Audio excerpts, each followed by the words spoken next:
presented by Soundlibra.com. Explore more titles via the link in the description or at Soundlibra.com.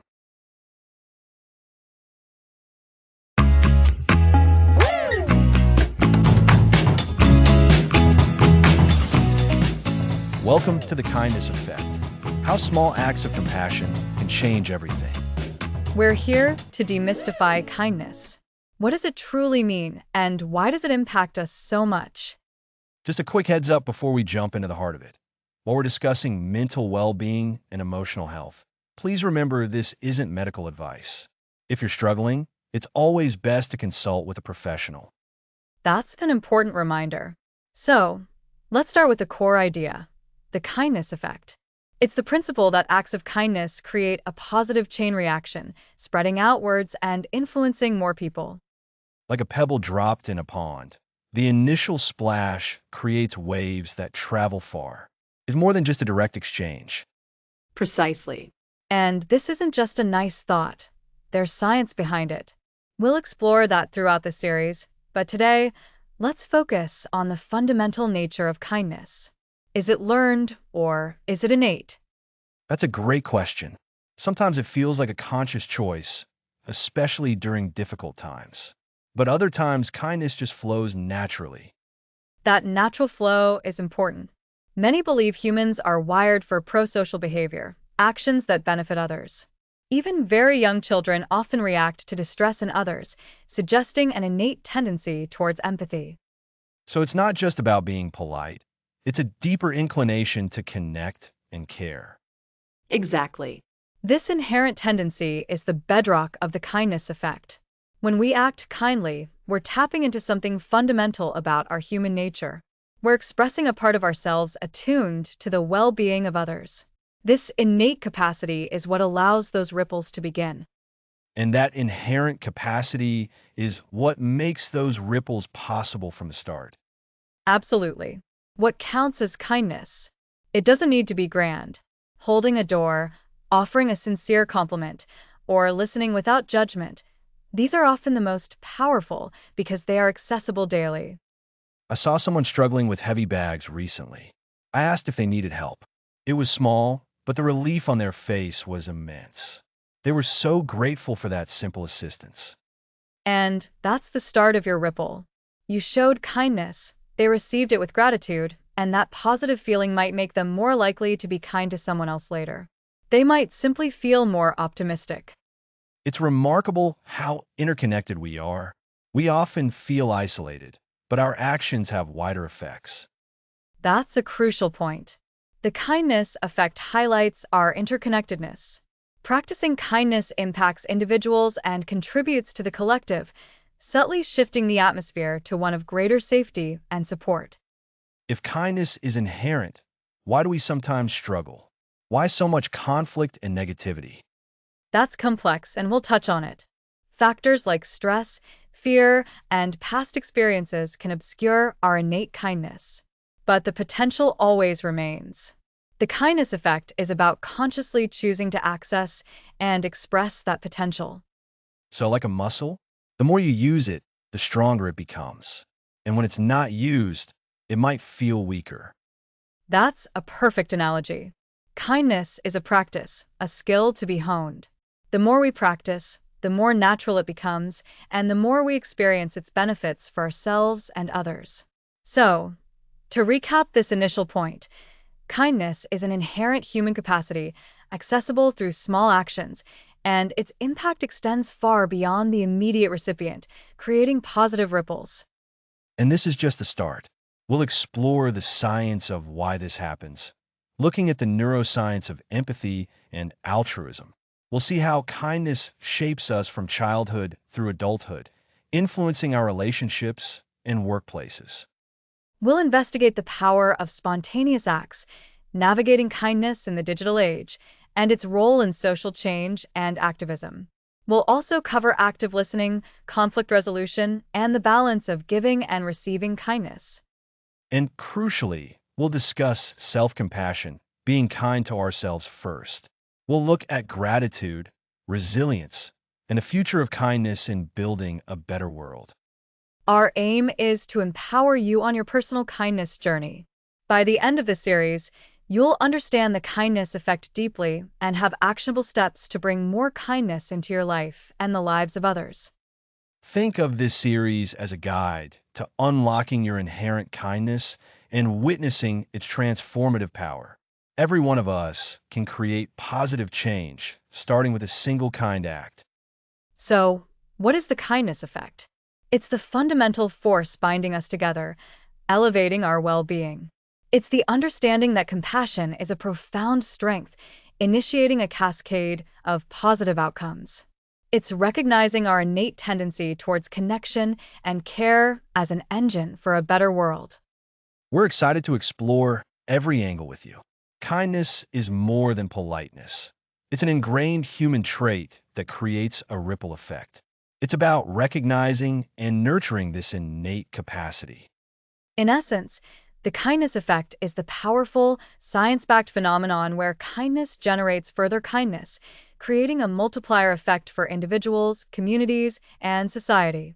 It starts with simple human connection, and the possibilities for positive change are limitless. We've established kindness's inherent nature and far-reaching impact.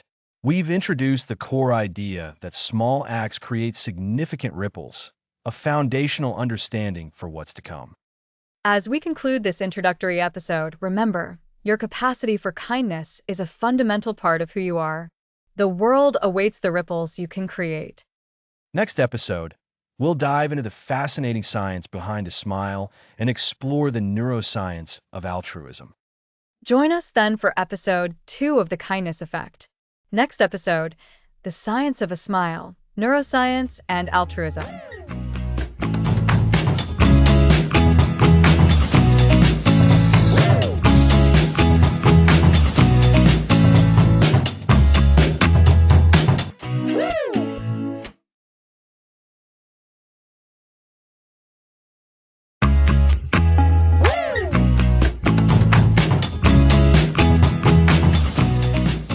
Welcome back. Last time, we established kindness as fundamental to human connection. Now, let's explore its biological basis. It's so exciting, Alex. We're going to find out why kindness feels so good both to give and to receive. We'll look at how our brains and bodies react. Exactly, Lisa. We're really talking about the science of pro-social behavior. Those actions we take that benefit others. At the heart of this is our brain. Our brains are wired for connection, and kindness is a primary way we achieve that. We're not just talking about learned behavior. There's a biological undercurrent. That makes sense. We often think of kindness as something we learn, but you're saying there's a biological basis for it, too? Absolutely. Think about it. From birth, we crave connection. Babies instinctively respond to warmth and nurturing. This isn't just emotional, it's deeply rooted in our neurochemistry. Two key players here are oxytocin and dopamine. You've probably heard of oxytocin, often called the love hormone or the bonding hormone. Right. I've heard it's released when people hug or connect physically. Precisely. Oxytocin plays a crucial role in social bonding, trust, and empathy. When we engage in or even witness acts of kindness, our bodies release oxytocin. This release creates a feeling of warmth, connection, and reduces stress. It actually makes us more open to trusting others and feeling closer to them. Picture it like a biological hug that's released internally. It makes us feel more connected and less stressed. So, a simple act of kindness can literally change our body chemistry, making us feel more connected and less stressed. That's powerful. It really is. And it's not just about giving kindness. Receiving kindness also triggers oxytocin release. Think about a time someone did something unexpectedly kind for you. How did that make you feel? Likely a sense of warmth, relief, and a stronger bond with that person, even if you didn't realize it consciously. Oh, definitely. It makes you feel seen and appreciated. It's like a little spark of positivity. And that spark is fueled by another crucial neurotransmitter, dopamine. Dopamine is often associated with pleasure and reward. When we do something good, something that benefits another person, Our brain rewards us with a dopamine hit. This is the brain's way of saying, hey, that felt good. Let's do that again. It reinforces pro-social behavior. This helper's high is a real thing driven by dopamine. So, the helper's high is a real thing, driven by dopamine? Exactly. It's the pleasure and satisfaction we get from doing good. This reward system encourages us to be kind more often. It's a beautiful feedback loop. We're wired to feel good when we help others, and that good feeling motivates us to help more. It's not just about selflessness. There's a very real biological incentive for kindness. It's amazing to think that our brains are designed to reward us for being kind.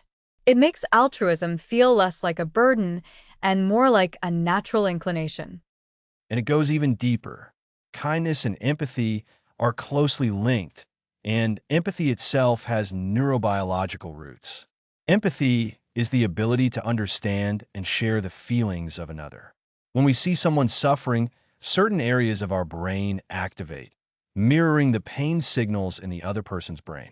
This is called shared neural circuitry. So, when I see someone looking sad, my brain might actually be simulating that sadness to help me understand? In a way, yes. It's a sophisticated mechanism that allows us to connect with others on an emotional level. This empathetic response then often triggers a desire to alleviate that suffering, driving us towards compassionate actions. This ties directly back to oxytocin as well, which enhances our empathetic abilities and our willingness to help. It's like our brains are built-in kindness detectors and motivators. What about the science of a smile specifically? How does that fit in? The smile is a universal social signal. When you smile at someone, you're often signaling friendliness, openness, and positive intent.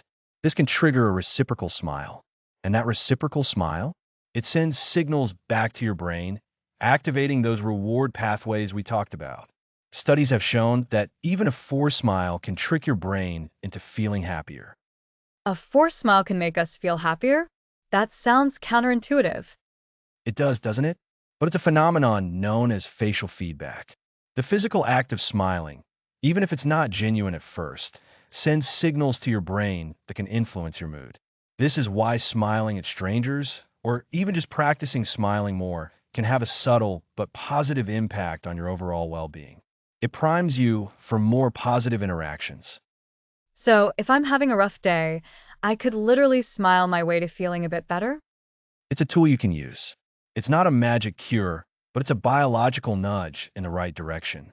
And when that smile is met with a genuine, kind response from another person, the oxytocin and dopamine rewards kick in even stronger, creating a virtuous cycle. This really highlights how interconnected we are, not just emotionally, but biologically.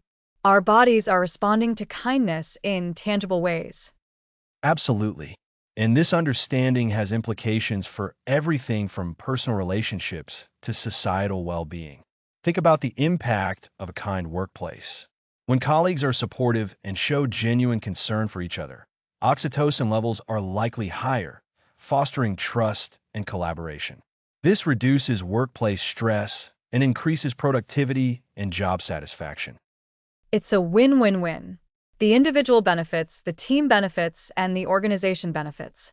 And it all starts with these fundamental biological responses. Consider also the impact on our physical health. Chronic stress, which is often linked to a lack of positive social connection, takes a toll on our bodies. Kindness, by reducing stress and promoting positive emotions, can actually lead to better cardiovascular health, a stronger immune system, and even increased longevity. So, being kind is literally good for our health? It's not just about feeling good. It's about being well. Precisely. There's a growing body of research exploring the impact of prosocial behavior on physical health outcomes. It seems that the more we engage in acts of kindness, the healthier we become, both mentally and physically. It's a powerful testament to our inherent need for connection. We've talked about oxytocin and dopamine and the role of empathy and smiles. How do these all connect to the actual act of giving kindness? What happens in our brains when we decide to help someone? When you make a conscious decision to perform a kind act, several brain regions are engaged. The prefrontal cortex, responsible for decision-making and social cognition, is certainly involved. But then, as you act and see the positive impact on the other person, those reward circuits light up with dopamine. If there's an empathic connection, oxytocin is released, strengthening the bond. It sounds like a beautifully orchestrated symphony of brain activity. It truly is. And remember when we discussed the helper's high? This isn't just a fleeting feeling. Regular engagement in kindness can lead to more sustained positive changes in brain structure and function. It can make us more resilient to stress and better equipped to handle life's challenges. So, consistent kindness can actually rewire our brains to be more positive and resilient? That's the emerging understanding. It's like exercising a muscle. The more you use your kindness muscles, your empathy, your pro-social tendencies, the stronger they become, leading to profound, long-term benefits. It's why cultivating a habit of kindness is so important. This is fascinating, Alex. We've covered how our brains are wired for connection, the roles of oxytocin and dopamine in rewarding us for kindness, and how empathy and even a simple smile can trigger these positive responses. It's clear that kindness isn't just a fluffy concept. It's deeply rooted in our biology. That's a perfect summary, Lisa. We've seen how the helper's high is a real neurological reward, how kindness can improve our physical and mental health, and how consistent acts of kindness can even lead to lasting positive changes in our brains. Our brains are, in essence, designed to benefit from and encourage pro-social behavior. It's like our bodies are saying, yes, be kind. It's good for you. Exactly. And this scientific understanding is just one part of the larger kindness effect. Next episode, we'll dive deeper into the cornerstone of connection, empathy. I'm really looking forward to that. So much to learn about being human. Thanks for listening.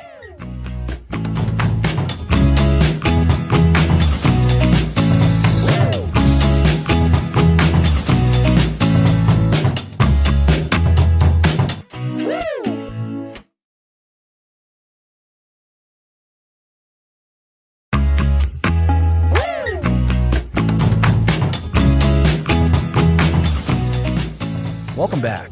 Last time we covered the science behind a smile and altruism. Now let's tackle empathy. Empathy. It's a word we hear a lot. But I think sometimes people use it interchangeably with sympathy or just feeling sorry for someone. What exactly is empathy, and why is it so fundamental to kindness? That's a great starting point, Lisa. The distinction between empathy and sympathy is quite important. Sympathy is about feeling for someone, a sense of pity or sorrow for another person's misfortune. You observe their pain, and you feel bad about it. Okay, so sympathy is like looking down from a balcony at someone struggling below. Exactly. Now, empathy, on the other hand, is about feeling with someone. It's the ability to understand and share the feelings of another person.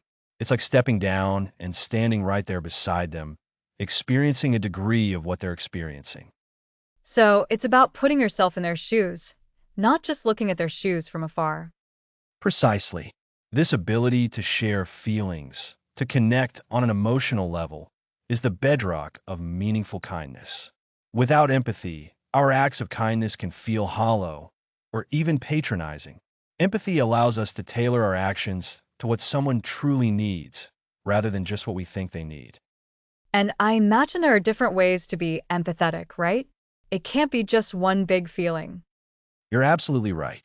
Psychologists often talk about two main types of empathy: cognitive empathy and affective empathy. Let's break those down. Cognitive empathy is sometimes called perspective taking. It's the intellectual ability to understand another person's thoughts, feelings, and motivations. It's about mentally putting yourself in their position and understanding their point of view. So it's like being able to logically figure out why someone is upset, even if you don't feel upset yourself. You can understand their thought process. Exactly. You can see the world through their eyes, even if your own emotional response is different. This is incredibly useful in communication and problem solving. It allows you to anticipate how someone might react or what they might be thinking. And the second type, effective empathy. Effective empathy or emotional empathy is where you actually feel what the other person is feeling. If you see someone crying, you might feel a pang of sadness yourself. If someone is overjoyed, you might feel a surge of happiness mirroring theirs. It's a shared emotional experience. That sounds more intense, and perhaps more directly linked to those random acts of kindness we'll talk about later in the series. It's the shared emotion that compels you to act. Definitely. And here's a key point. You can have one without the other, but they are most powerful when they work together. Someone might have fantastic cognitive empathy. They can perfectly understand why you're frustrated, but if they feel no emotional connection to your frustration, their response might be detached. Conversely, someone might feel your sadness intensely, effective empathy, but without cognitive empathy, they might not know what to do to help. They might just cry with you. So the ideal scenario is having both. Understanding the situation intellectually and sharing the emotional weight, which then motivates a helpful, kind action. Precisely. Think about a doctor. They need cognitive empathy to understand a patient's symptoms and medical history, and they need effective empathy to truly connect with the patient's fear and pain. This combination allows them to provide not just competent, but also compassionate care. That makes so much sense. So, if empathy is so crucial, can we actually cultivate it? Or are we just born with a certain amount? That's a fantastic question, and the good news is yes, empathy is absolutely something we can nurture and develop. It's not a fixed trait. One of the most powerful ways to build empathy is through exposure to diverse experiences and perspectives. By interacting with people who are different from us? Yes, reading books, watching films, and engaging in conversations with people from different backgrounds, cultures, and life experiences all broaden our understanding of the human condition. When we encounter stories and lives that are unlike our own, we begin to see the common threads of human experience that connect us all. We start to recognize shared hopes, fears, and desires. It's like expanding your mental library of human emotions and situations. Exactly. Another incredibly effective method is practicing active listening. We'll delve deeper into active listening in a later episode. But for now, think of it as truly focusing on what another person is saying without interrupting, without formulating your own response while they're still speaking, and without judgment. It's about giving your full attention and trying to absorb their message, both the words and the unspoken emotions. So, when someone is talking, I should really try to hear them, not just wait for my turn to speak. That's the core of it. You're listening to understand, not just to reply. Ask clarifying questions like, can you tell me more about that? Or, how did that make you feel? These open-ended questions encourage the speaker to share more and help you gain a deeper insight into their experience. I can see how that would build empathy. The more you listen, the more you understand. And then there's imagination. We can actively practice imagining ourselves in another person's situation. If a friend tells you about a difficult day, take a moment to truly envision what that might feel like. What would be the challenges? What emotions would arise? This conscious effort to step into their shoes, even hypothetically, strengthens your empathetic muscles. So, it's like a mental rehearsal for understanding. It is. And finally, mindfulness plays a role. By becoming more aware of our own emotions and internal states, we become better equipped to recognize and understand emotions in others. Mindfulness helps us to be present, both with ourselves and with those around us. So, a good starting point for cultivating empathy is self awareness. Understanding your own inner world first. Precisely. When you're more attuned to your own feelings, you have a better reference point for understanding the feelings of others. It's like having a map of your own emotional landscape, which then helps you navigate someone else's. This is fascinating. So, we have cognitive empathy, the understanding, and effective empathy, the feeling. And we can cultivate them through exposure, active listening, imagination, and mindfulness. But why is this so vital for building a kinder world? What does empathy actually do for us and our relationships? Empathy is the bridge that connects us. It breaks down the barriers of judgment and misunderstanding. When we empathize with someone, we see their humanity. We recognize their struggles, their joys, their vulnerabilities. This recognition fosters compassion, which is the natural desire to alleviate suffering. So, it moves us from just acknowledging someone's situation to wanting to help them. Exactly. Think about conflicts. So many conflicts arise from a lack of understanding. When people fail to empathize with each other's perspectives, they dig their heels in, become defensive, and communication breaks down. Empathy, however, can de-escalate tension. It allows us to see the other person's point of view, even if we don't agree with it. This opens the door for dialogue and resolution. It sounds like a fundamental skill for healthy relationships, whether it's with family, friends, or even colleagues. Absolutely. In personal relationships, empathy builds trust and deepens intimacy. When we feel truly seen and understood by someone, our connection with them grows stronger. It creates a safe space where vulnerability is met with understanding, not criticism. This is the essence of a truly supportive relationship. And in a broader sense, in our communities and even globally, Empathy is the seed of social change. When we empathize with those who are suffering, marginalized, or facing injustice, we are moved to action. It's what inspires people to volunteer, to advocate for others, and to work towards creating a more equitable and compassionate society. Without empathy, large-scale societal problems can feel distant and abstract. Empathy makes them personal. it's the human element that drives us to make things better. It turns abstract issues into real people's lives that we care about. Precisely. And this is crucial as we navigate our increasingly interconnected world. The digital age, which we'll touch upon later, can sometimes create a sense of distance. Empathy is the antidote to that detachment. It reminds us that behind every screen, every username, is a human being with feelings and experiences. So, to summarize for our listeners, empathy is the ability to understand and share the feelings of another person, distinct from sympathy, which is feeling for them. We explored cognitive empathy, the understanding of thoughts and motivations, and affective empathy, the sharing of emotions. And we learned that empathy isn't fixed. We can cultivate it through exposure to diversity, active listening, imagination, and mindfulness. The payoff? Stronger relationships, better conflict resolution, and a powerful drive for social good. That's a perfect recap, Lisa. Empathy truly is the cornerstone of connection. It's what allows us to not just perform acts of kindness, but to offer genuine, heartfelt support and understanding. It's the foundation upon which all deeper, more meaningful kindness is built. It really sets the stage for everything else we'll be discussing in this series. If we can't connect with others emotionally, how can we truly impact them positively? Exactly. Next episode, Kindness in Childhood, Nurturing Empathetic Little Humans.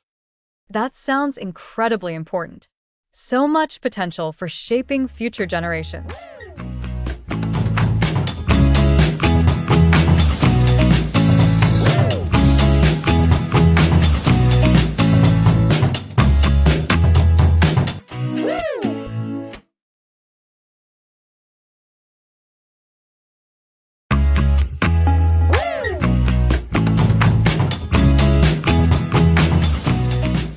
Welcome back.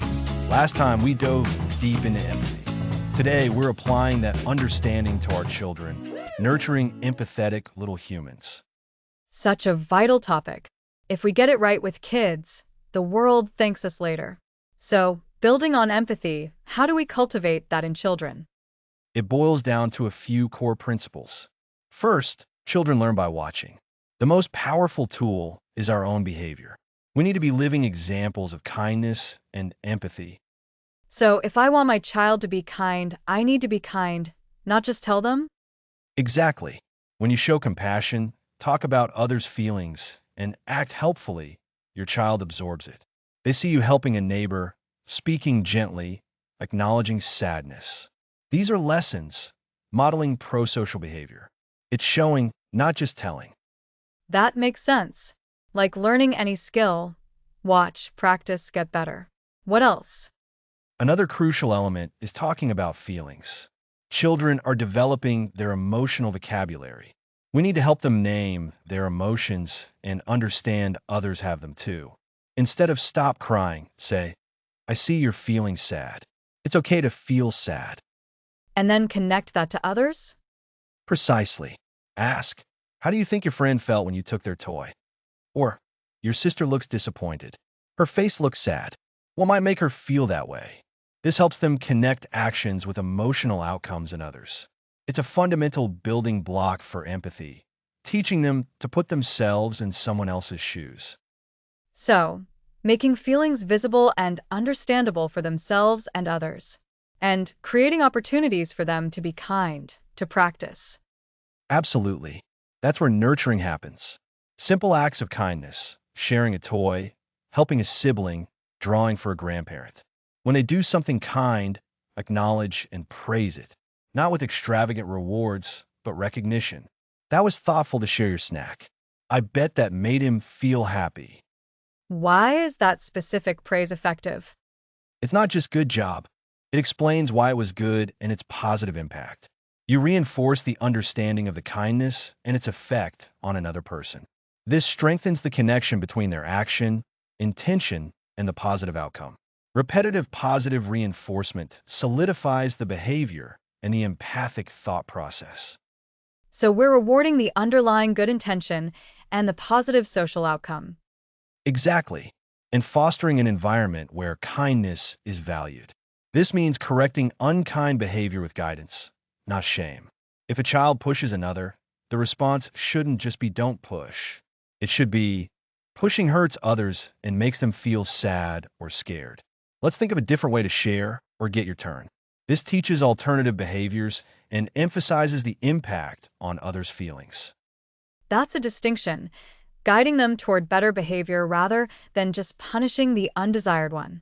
It's about teaching what to do. Precisely.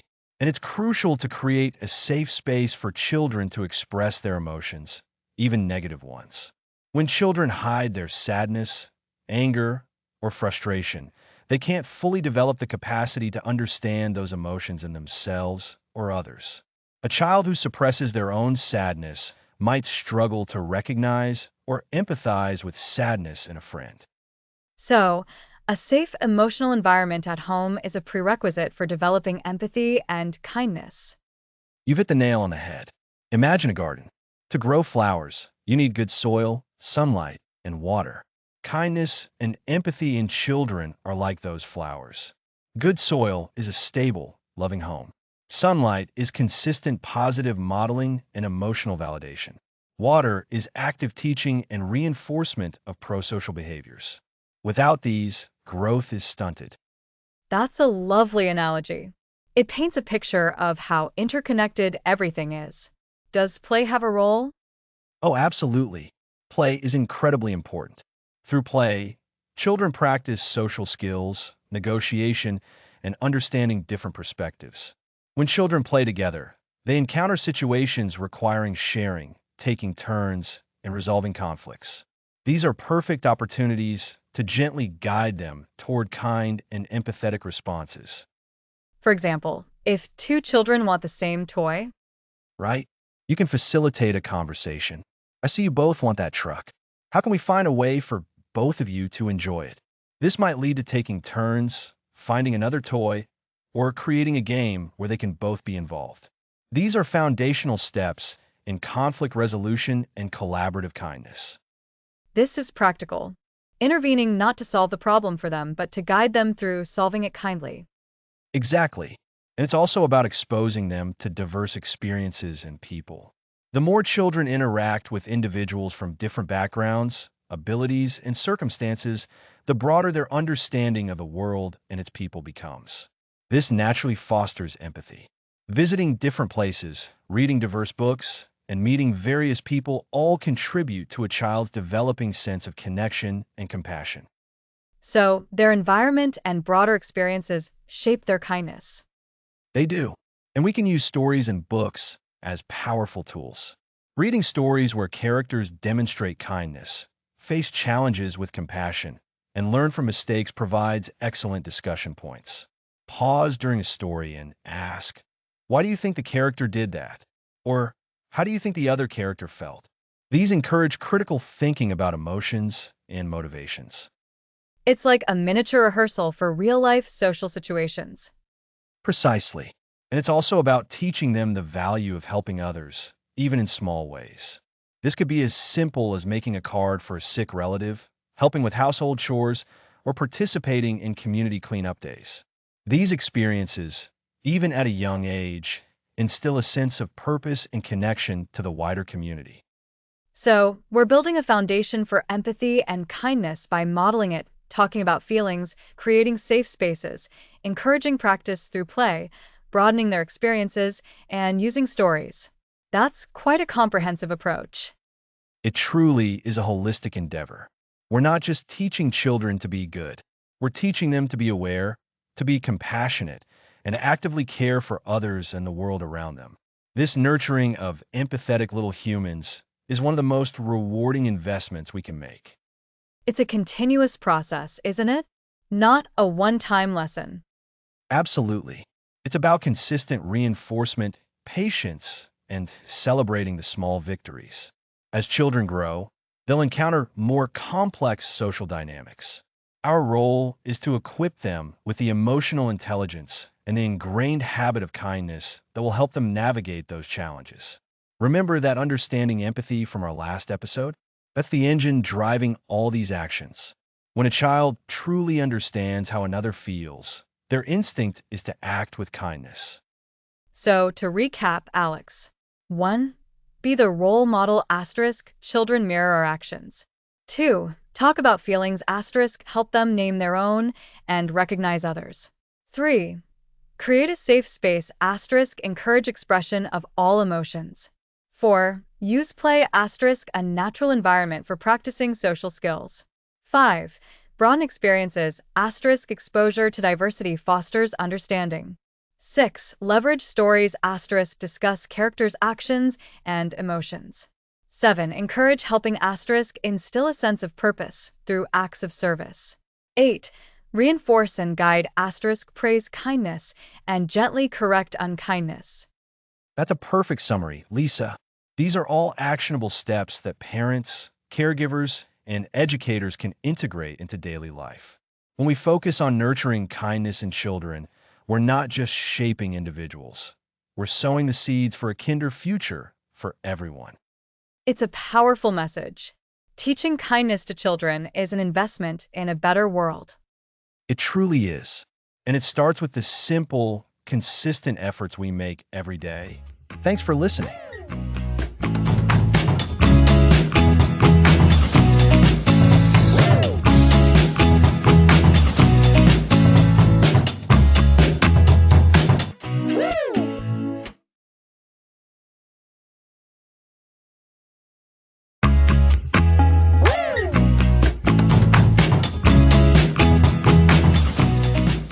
Welcome back.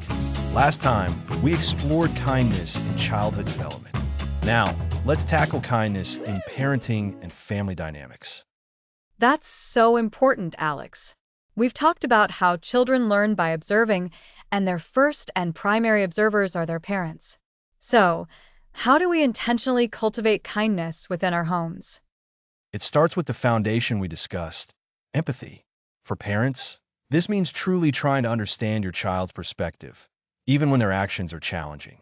It's about validating their feelings, not necessarily their behavior. So, if a child throws a tantrum because they didn't get a cookie, instead of just saying no more cookies, we acknowledge their frustration? Something like, I see you're really upset about not getting a cookie right now. Exactly. That simple act of validation can de-escalate the situation dramatically. It shows your child that you hear them and care about their internal experience. This is often referred to as gentle parenting, a philosophy that emphasizes understanding, patience, and emotional connection. Gentle parenting. It sounds like it's about responding to behavior with compassion rather than immediate punishment. That's a great way to put it, Lisa. It's about recognizing that children are still learning emotional regulation and social skills. When a child misbehaves, it's often a sign that they're struggling to manage their emotions or communicate their needs effectively. Instead of just reacting to the misbehavior, a gentle parent tries to understand the root cause.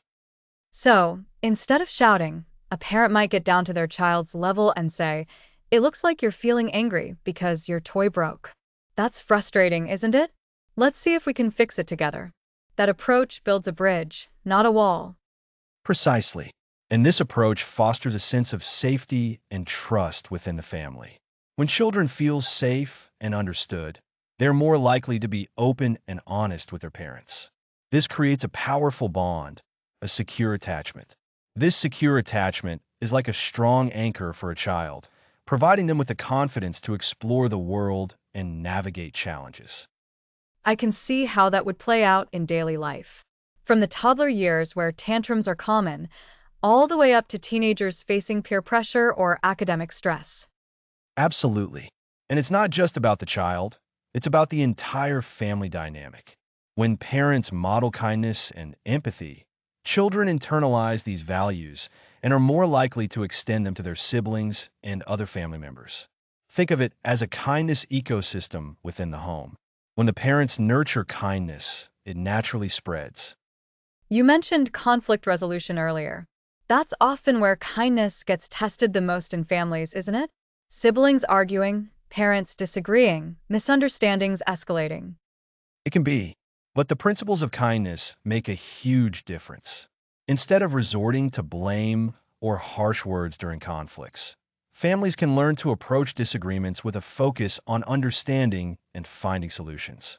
This means actively listening to each other's perspectives, even when they differ from your own. So, if two siblings are fighting over a toy, a kind approach would be to have them both explain why they want the toy, and for the parent to help them brainstorm a way to share or take turns. Exactly.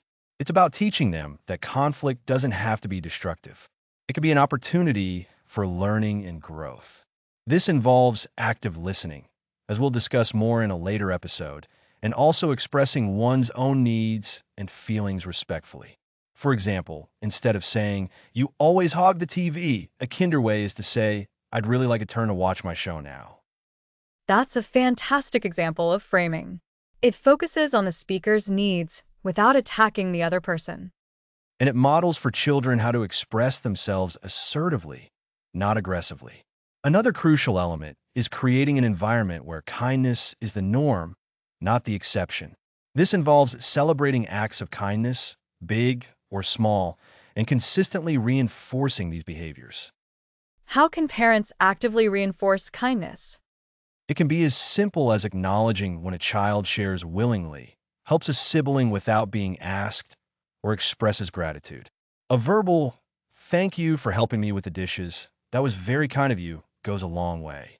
You can also create family traditions centered around kindness, like a weekly kindness jar, where family members write down kind acts they witnessed or performed. I love that idea. A kindness jar. It makes kindness visible and celebrated. It shifts the focus from what's done wrong to what's done right. Precisely. And it's vital for parents to remember that they are role models. Children are constantly observing how their parents interact with each other, with their children, and with the outside world. If parents display anger, impatience, or disrespect, children are likely to pick that up. On the other hand, if parents consistently show love, respect, and understanding, that behavior becomes embedded in the family culture. It's a continuous process, then. Not a one-time fix. Absolutely. Parenting is a journey, and cultivating kindness within that journey requires ongoing effort and intentionality. It's about making conscious choices in how we respond, how we communicate, and how we create our home environment. This includes practicing self-compassion. Self-compassion. That's something we'll delve into more deeply, but how does it tie into parenting kindness? It's fundamental. Parents are human, and they will make mistakes. They will have bad days. If a parent is overly critical of themselves, they might project that harshness onto their child or become overly stressed and less patient. Practicing self-compassion means treating yourself with the same kindness and understanding you would offer a dear friend. It allows parents to be more resilient, more forgiving of themselves, and, consequently, more capable of extending that gentleness to their children. So, a parent who acknowledges, okay, I lost my temper there and that wasn't my best moment. I'll try again, is better equipped to then guide their child through a similar situation. It's about modeling imperfection with grace. Exactly. It's about genuine connection. When parents are open about their own learning and growth, it shows children that it's okay to be imperfect. It fosters vulnerability, which is a powerful catalyst for deeper family bonds. This family environment, rich in mutual respect, understanding, and consistent kindness, becomes a nurturing ground for children's emotional well-being and social development. They learn to be kind to themselves, to others, and to approach the world with a compassionate outlook. It sounds like creating a home where kindness is the default setting, where empathy is practiced daily, and where conflicts are seen as opportunities for connection rather than division. That's the goal. It's a conscious effort to build strong, loving relationships within the family unit. By prioritizing kindness in parenting and family dynamics, we're not just shaping individual children. We're cultivating a generation that understands the profound impact of compassion, both personally and for the wider world. This kind of home environment truly is the bedrock for everything that follows. A strong foundation indeed. So, to recap, Alex, we've seen that intentional kindness in parenting starts with empathy and validating a child's feelings, often through the gentle parenting approach. This builds trust and secure attachment. Family dynamics improve when kindness is modeled during conflict resolution and by actively reinforcing kind behaviors. And importantly, parents practicing self-compassion allows them to be more present and patient with their children, creating a truly nurturing home. You've summarized it beautifully, Lisa. Building a kinder family is an ongoing, rewarding practice that has lasting effects. We'll see how this extends into the workplace next time. Thanks for listening.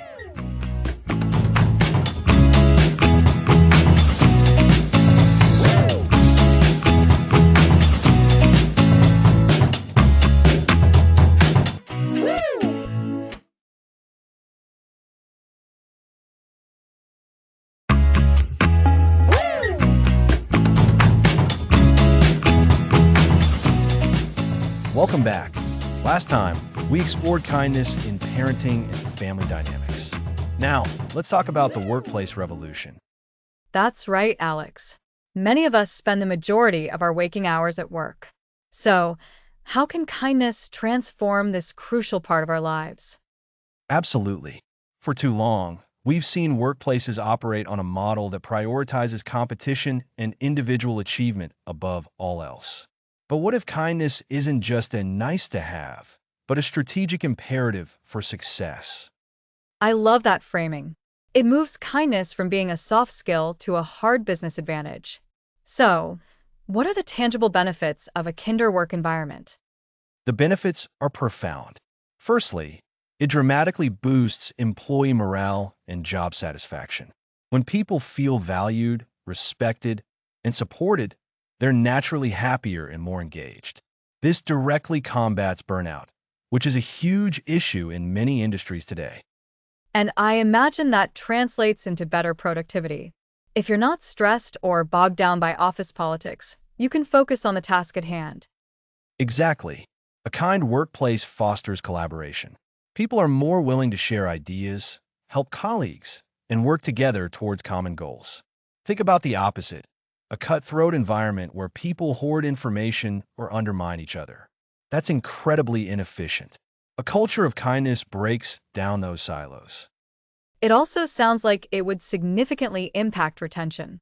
People don't leave jobs, they leave bad bosses or toxic environments.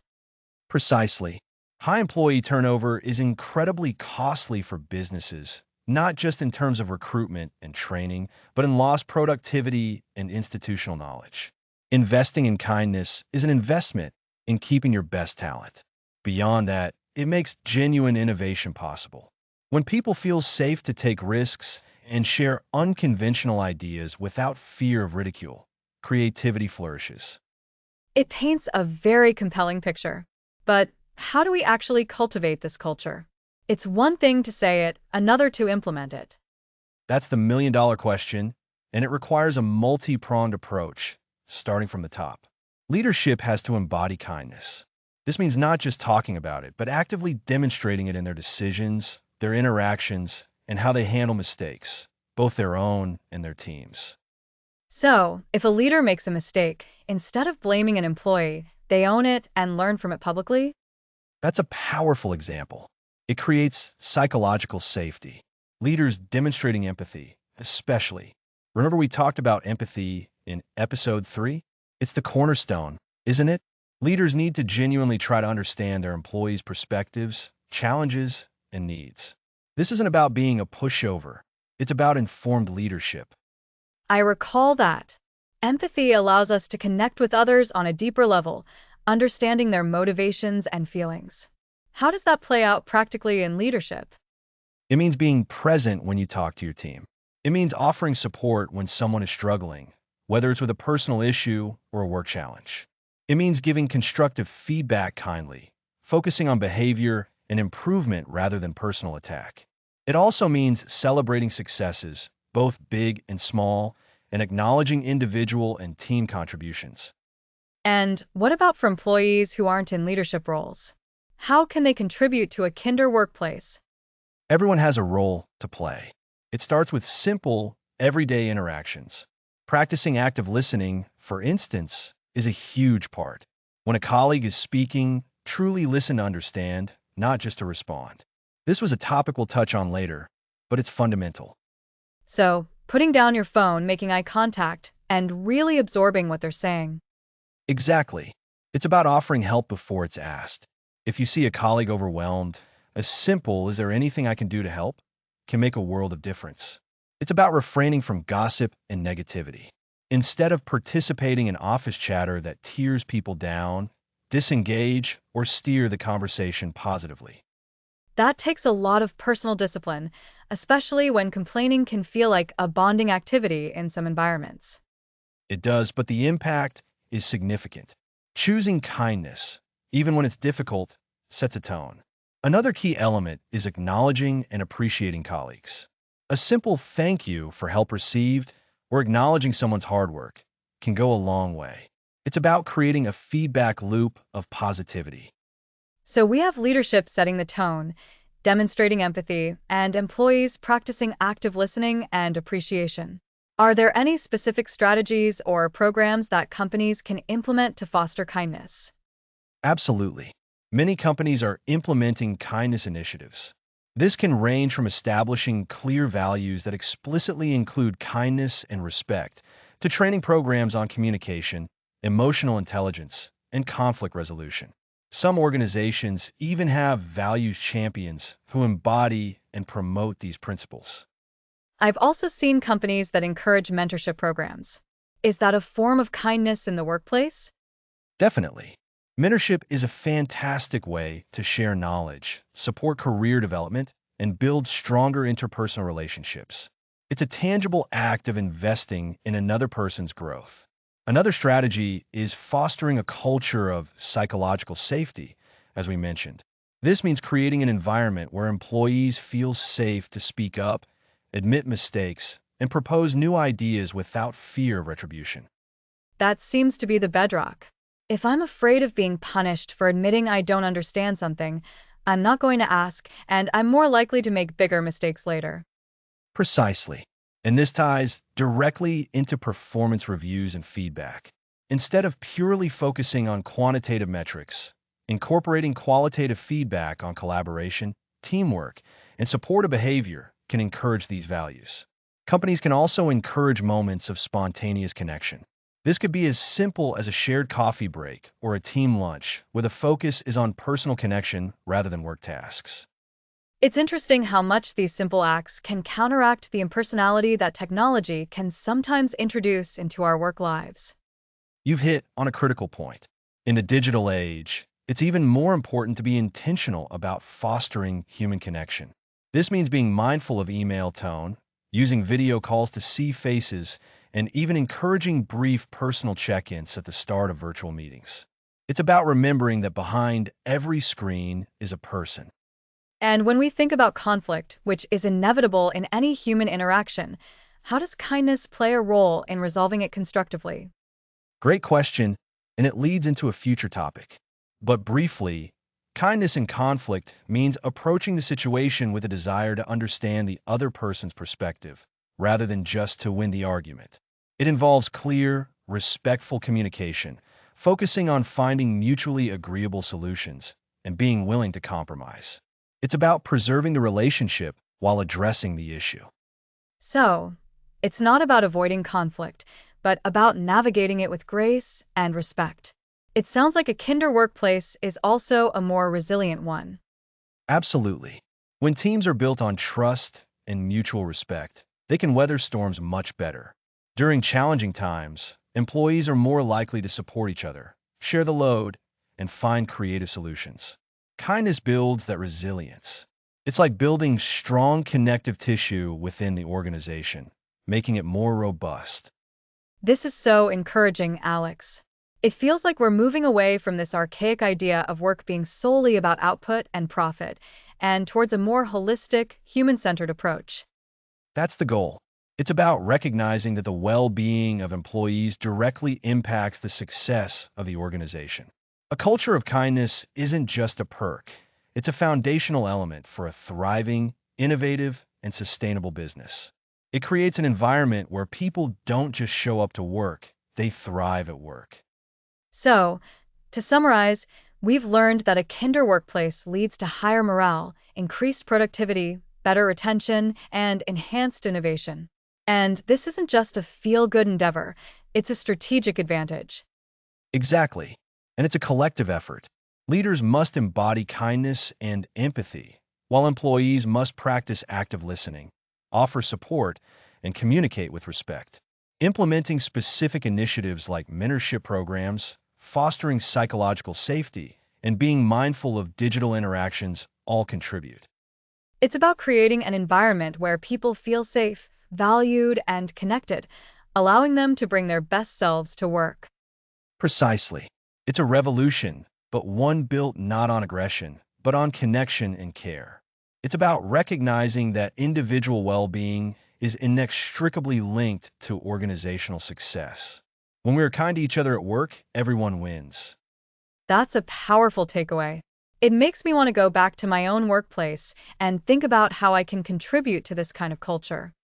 And that's the ultimate goal, isn't it? Inspiring action. Next time, we'll explore the unexpected power of spontaneity with random acts of kindness. Oh, I'm excited for that one. Thanks for listening.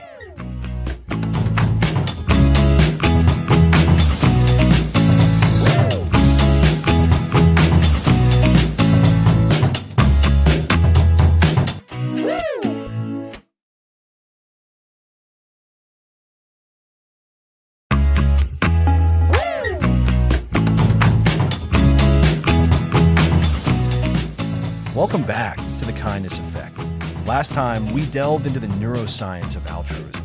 Today, we're focusing on spontaneous acts of kindness. I love this topic.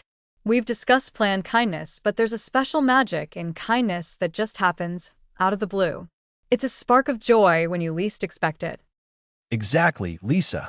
While planned gestures like volunteering are important, random acts of kindness have a unique power. They're often smaller, simpler, but their impact can be profound. Think about a stranger's compliment or someone holding a door. Those small things can turn a bad day around. They're like a signal that you're not alone, or that the world isn't all bad. It's unexpected connection that feels so good. You've hit on a key point, unexpectedness. Planned kindness can be anticipated, but random acts bypass that. They land with surprise and delight. Surprise amplifies positive emotions. Our brains notice novel stimuli, and a spontaneous act is a delightful disruption. So, it's not just that it's kind, it's that it's unexpectedly kind. It jolts us out of routine and makes us feel seen when we might feel invisible. Precisely. And for the performer, the benefits can be equally significant. You might help change a tire or pay for the coffee of the person behind you. These are small moments, but in that moment, you create a positive feedback loop. You do good, see the impact, and feel good. It's like a mini dopamine hit, right? We're hardwiring ourselves to feel good by doing good, even in small, spontaneous ways. It reinforces the behavior. Absolutely. And what's fascinating is how these random acts create ripple effects. The recipient might feel inspired to pay it forward. That person whose coffee was bought might be more patient with a customer and perform their own random act later. It's kindness contagion. One gesture can touch many more lives. I love those stories where someone does something thoughtful for a stranger, and that stranger then does something equally thoughtful for someone else. It's a beautiful chain reaction. It is. And research suggests these spontaneous acts strengthen our sense of community. Witnessing or participating in them fosters social connection. It reminds us we live in a world with people who look out for one another, even strangers. This is vital in our increasingly individualistic societies. That's a great point. In our fast-paced lives, especially with digital interactions, it's easy to feel disconnected. A random act of kindness is a tangible reminder of our shared humanity. It breaks down invisible barriers. Think of the simplest examples. Leaving a positive online review for a small business, letting someone merge into traffic, or offering a genuine compliment to a store clerk. These aren't expected, but they brighten everyone's day. Often, the person performing the act of kindness might be having a rough day themselves. Reaching out, focusing on someone else's well-being can be a powerful antidote to personal stress. It shifts your perspective outward. That's a profound insight, Lisa. It's mindful engagement, isn't it? You're not just rushing. You're present enough to notice kindness opportunities. In noticing, you engage with the world positively. It's moving from passive existence to actively engaging with the good. So, to harness this power, it's about being observant and open to those small opportunities. It's not grand gestures, but tuning into our environment to see where a little kindness could land. Exactly. And it's about overcoming initial hesitation. We might see an opportunity but think they probably don't need it. Or what if they think it's weird? But most of the time, a kind gesture, even unexpected, is received with gratitude. The risk is minimal, the reward significant. Let's share a story. My friend Sarah was at the grocery store with two screaming toddlers and a mountain of groceries. Fumbling for her wallet, the woman behind her said, "Don't worry about it, I've got this one." Sarah was so relieved. It was just a few dollars for milk and bread, but it turned stress into relief and unexpected warmth. Sarah later left a generous tip for her delivery driver. That's a perfect example of the ripple effect. A small act, paying for a few items, had a cascading positive impact. It's not just a transaction, it's a human connection moment.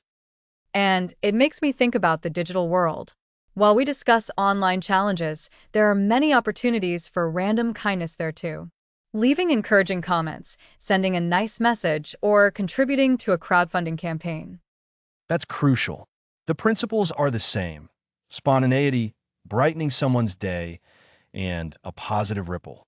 Online, it might be defending someone unfairly criticized or sharing a helpful resource. These are digital equivalents of holding a door or offering a smile. So, to recap for our listeners, random acts of kindness are spontaneous, unplanned gestures of goodwill. They're powerful because of their unexpectedness, which amplifies positive emotions. They don't require grand planning.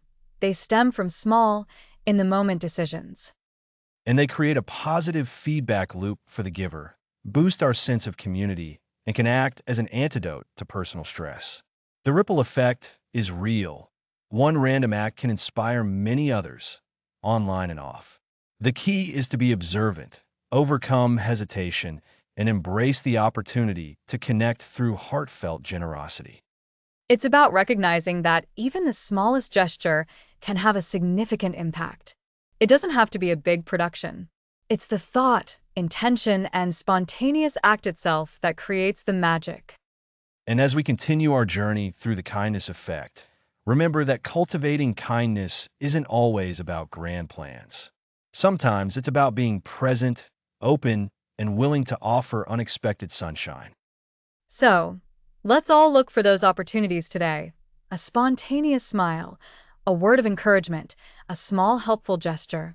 You never know whose day you might brighten or what chain reaction you might set off. That's a perfect way to put it, Lisa. And that brings us to the end of this episode. Next time, we'll be diving into the fascinating world of digital kindness and how to navigate our online interactions with compassion and generosity. Thanks for listening.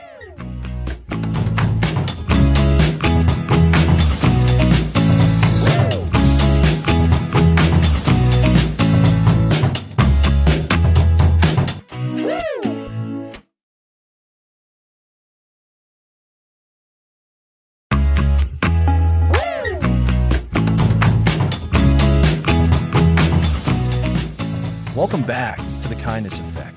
Let's explore how small acts create monumental shifts. That's right, Alex. We live so much of our lives online now.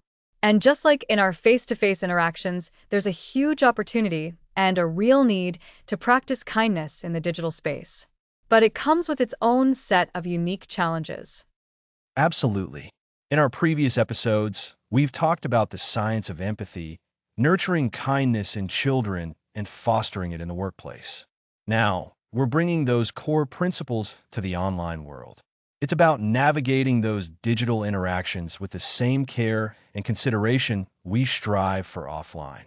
Think about it, Lisa. Online, we don't always see the immediate impact of our words or actions on another person. There's no shared physical space, no immediate facial cues, no tone of voice to soften a sharp remark. That's a really good point, Alex. That lack of direct, immediate feedback can make it easier for people to say or do things they might not if they were standing right in front of someone. It's like there's a buffer, a screen, that can embolden negativity. We've all seen or experienced online arguments that escalate so quickly or hurtful comments that can really sting. Exactly. And that brings us to one of the biggest challenges online: the prevalence of negativity, cyberbullying, and online harassment. It can feel overwhelming. So, how do we actively cultivate kindness in this environment? I think the first step is conscious intention. We need to decide to be kind online, just as we decide to be kind in our daily lives. So, it's not just about avoiding being hurtful, but about actively contributing positively? Precisely. It's about intentional positivity. This can manifest in so many ways. For instance, when we're scrolling through social media, instead of just passively consuming content, we can actively engage with posts in a thoughtful way. Leaving a genuine compliment on a friend's photo, sharing a supportive message on a post about a struggle, or even just offering a simple thank you for information shared. These small gestures can brighten someone's day online, just as they do in person. I can see that. It's like tending a digital garden. You can either let weeds grow, or you can plant flowers. What about handling conflict or disagreement online? Those situations can quickly spiral out of control. That's where our earlier discussions on empathy and active listening become critically important, even through a screen. When you encounter a comment or post that you disagree with, pause before you react. Ask yourself, could there be another perspective here? Can I respond with curiosity rather than judgment? This is your opportunity to practice the digital form of active listening we'll explore later in the series. Instead of just waiting for your turn to respond, try to truly understand the other person's point of view, even if it's expressed imperfectly. So, approaching online disagreements with a desire to understand, not just to win an argument. That's a powerful reframing. It really is. And when you do decide to respond, aim for constructive communication. This means avoiding personal attacks, insults, or inflammatory language. Instead, focus on the topic at hand. You can express your differing opinion respectfully, using phrases like, I see your point and my perspective is, or I understand where you're coming from. However, I found that. It's about engaging with the idea, not attacking the person. This sounds a lot like bridging divides, which we'll cover. It's about finding common ground even when there's disagreement. Exactly. And sometimes the kindest thing you could do online is to disengage. Not every battle needs to be fought, and not every negative comment warrants a response. Constantly engaging with negativity can be emotionally draining and counterproductive. It's like choosing your battles wisely. If someone is clearly determined to be hostile or spread misinformation, sometimes the most powerful act is to simply walk away and not give them an audience. That's a hard lesson for many to learn, I think. We often feel compelled to set the record straight. But protecting our own peace and energy is also a form of self-compassion, which we'll discuss. Absolutely. And speaking of protecting ourselves and others, we need to address cyberbullying and online harassment directly. These are serious issues that can have devastating consequences. The digital world offers anonymity, or at least a perceived distance, that can embolden bullies. It's a stark contrast to the positive examples of kindness. How can we actively combat this? Awareness and action. First, recognizing what cyberbullying looks like is key. It can be everything from spreading rumors and posting embarrassing photos or videos to sending threatening messages or creating fake profiles to impersonate someone. If you witness cyberbullying, don't be a silent bystander. Report it to the platform where it's happening. Most social media sites and online forums have tools to flag or report abusive content. So, using the tools that are available on these platforms. Yes, and if you can do so safely, offer support to the person being targeted. A private message saying, I saw what happened, and I'm sorry you're going through this. I'm here if you need to talk, can mean the world to someone feeling isolated and attacked. Sometimes, just knowing they aren't alone is a powerful antidote to the bully's intent. That personal, direct support, even if it's digital, can feel very affirming. It truly can. Beyond combating negativity, we can also proactively spread kindness online. Think about the power of positive online communities. These are spaces where people come together around shared interests, offer encouragement, and celebrate each other's successes. Joining or creating such communities can be a wonderful way to contribute positively. So, actively seeking out and participating in spaces that are already positive or helping to build them. Exactly. Consider the impact of sharing helpful information, uplifting stories, or even just creative content that brings a smile to people's faces. The digital world is a vast network, and our positive contributions can ripple outwards, reaching people we may never even meet. Remember last time we talked about random acts of kindness? This is the digital equivalent, small, spontaneous acts that brighten the online landscape. It's like planting seeds of positivity that can grow. What about the platforms themselves? Can we influence the digital environment more broadly? That's a great question, Lisa. Our collective digital behavior does shape the environment.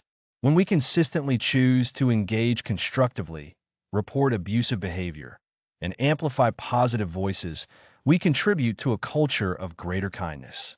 It's a conscious effort to shift norms. We're essentially voting with our clicks and our comments for the kind of online world we want to inhabit. It's easy to feel powerless when faced with so much online negativity, but that perspective makes it feel more manageable. We each have a role to play. We absolutely do. And it's not just about our interactions with strangers. It's also about being kind to the people we know online, our friends, family, and colleagues. This means being mindful of what we share about them, respecting their privacy, and avoiding gossip, even in private messages. Our digital relationships should reflect the same respect and care as our in-person ones. So, extending that same courtesy and consideration we'd show in person, even when there's a screen in between. It's about presence, even when we're not physically present. Precisely. And this digital kindness extends to how we use technology itself. Are we constantly glued to our phones, neglecting the people around us, even when we're digitally connected? Or are we mindful of our screen time, prioritizing genuine human connection when it's available? Setting boundaries for ourselves with technology can also be an act of kindness towards ourselves and others. That's a really important point, Alex. It's not just about what we say online, but how we use our devices, and the impact that has on our real-world relationships. It is. And for those who might be struggling with their own digital interactions or feeling overwhelmed by online negativity, remember that seeking help is a sign of strength. Online communities can also be a source of support for mental well-being. There are many resources available online that offer guidance and encouragement. So, even technology that can be a source of negativity can also be a source of help and connection. It's about how we choose to engage with it. Exactly. To recap, navigating the digital age with kindness involves several key elements. Firstly, conscious intention, deciding to be kind before you even log on. Secondly, proactive positivity, actively contributing good rather than just avoiding harm. This includes thoughtful engagement and sharing uplifting content. Thirdly, constructive communication, approaching disagreements with empathy and respect, focusing on ideas, not individuals. Fourthly, responsible disengagement, knowing when to step away from negativity. And finally, active participation, reporting abuse, supporting targets, and fostering positive online communities. It's about bringing our best selves to the digital space, just as we aim to do in the physical world. It's a continuous practice, and it requires mindful effort. A continuous practice indeed. And remember the foundational concepts of empathy we discussed? They're the bedrock of online kindness too. When we practice empathy online, we're more likely to pause before posting, to consider the impact of our words, and to respond with compassion rather than criticism. This digital empathy allows us to build stronger, more supportive online relationships and communities. It's encouraging to know that the core principles we've explored throughout the series are so readily applicable to our online lives. It shows that kindness is a universal language. It truly is. And it offers us a powerful way to transform the challenging aspects of the digital world into opportunities for connection and positive impact. The digital age presents unique hurdles, but it also provides immense potential for us to practice and spread kindness further than ever before. So, as we conclude this episode on the digital age of kindness, it's a reminder that our online actions, however small they may seem, contribute to the overall atmosphere of the internet. We can choose to be a force for good. We can and we should. The digital realm is a significant part of our lives, and infusing it with kindness benefits us all. Thanks for listening.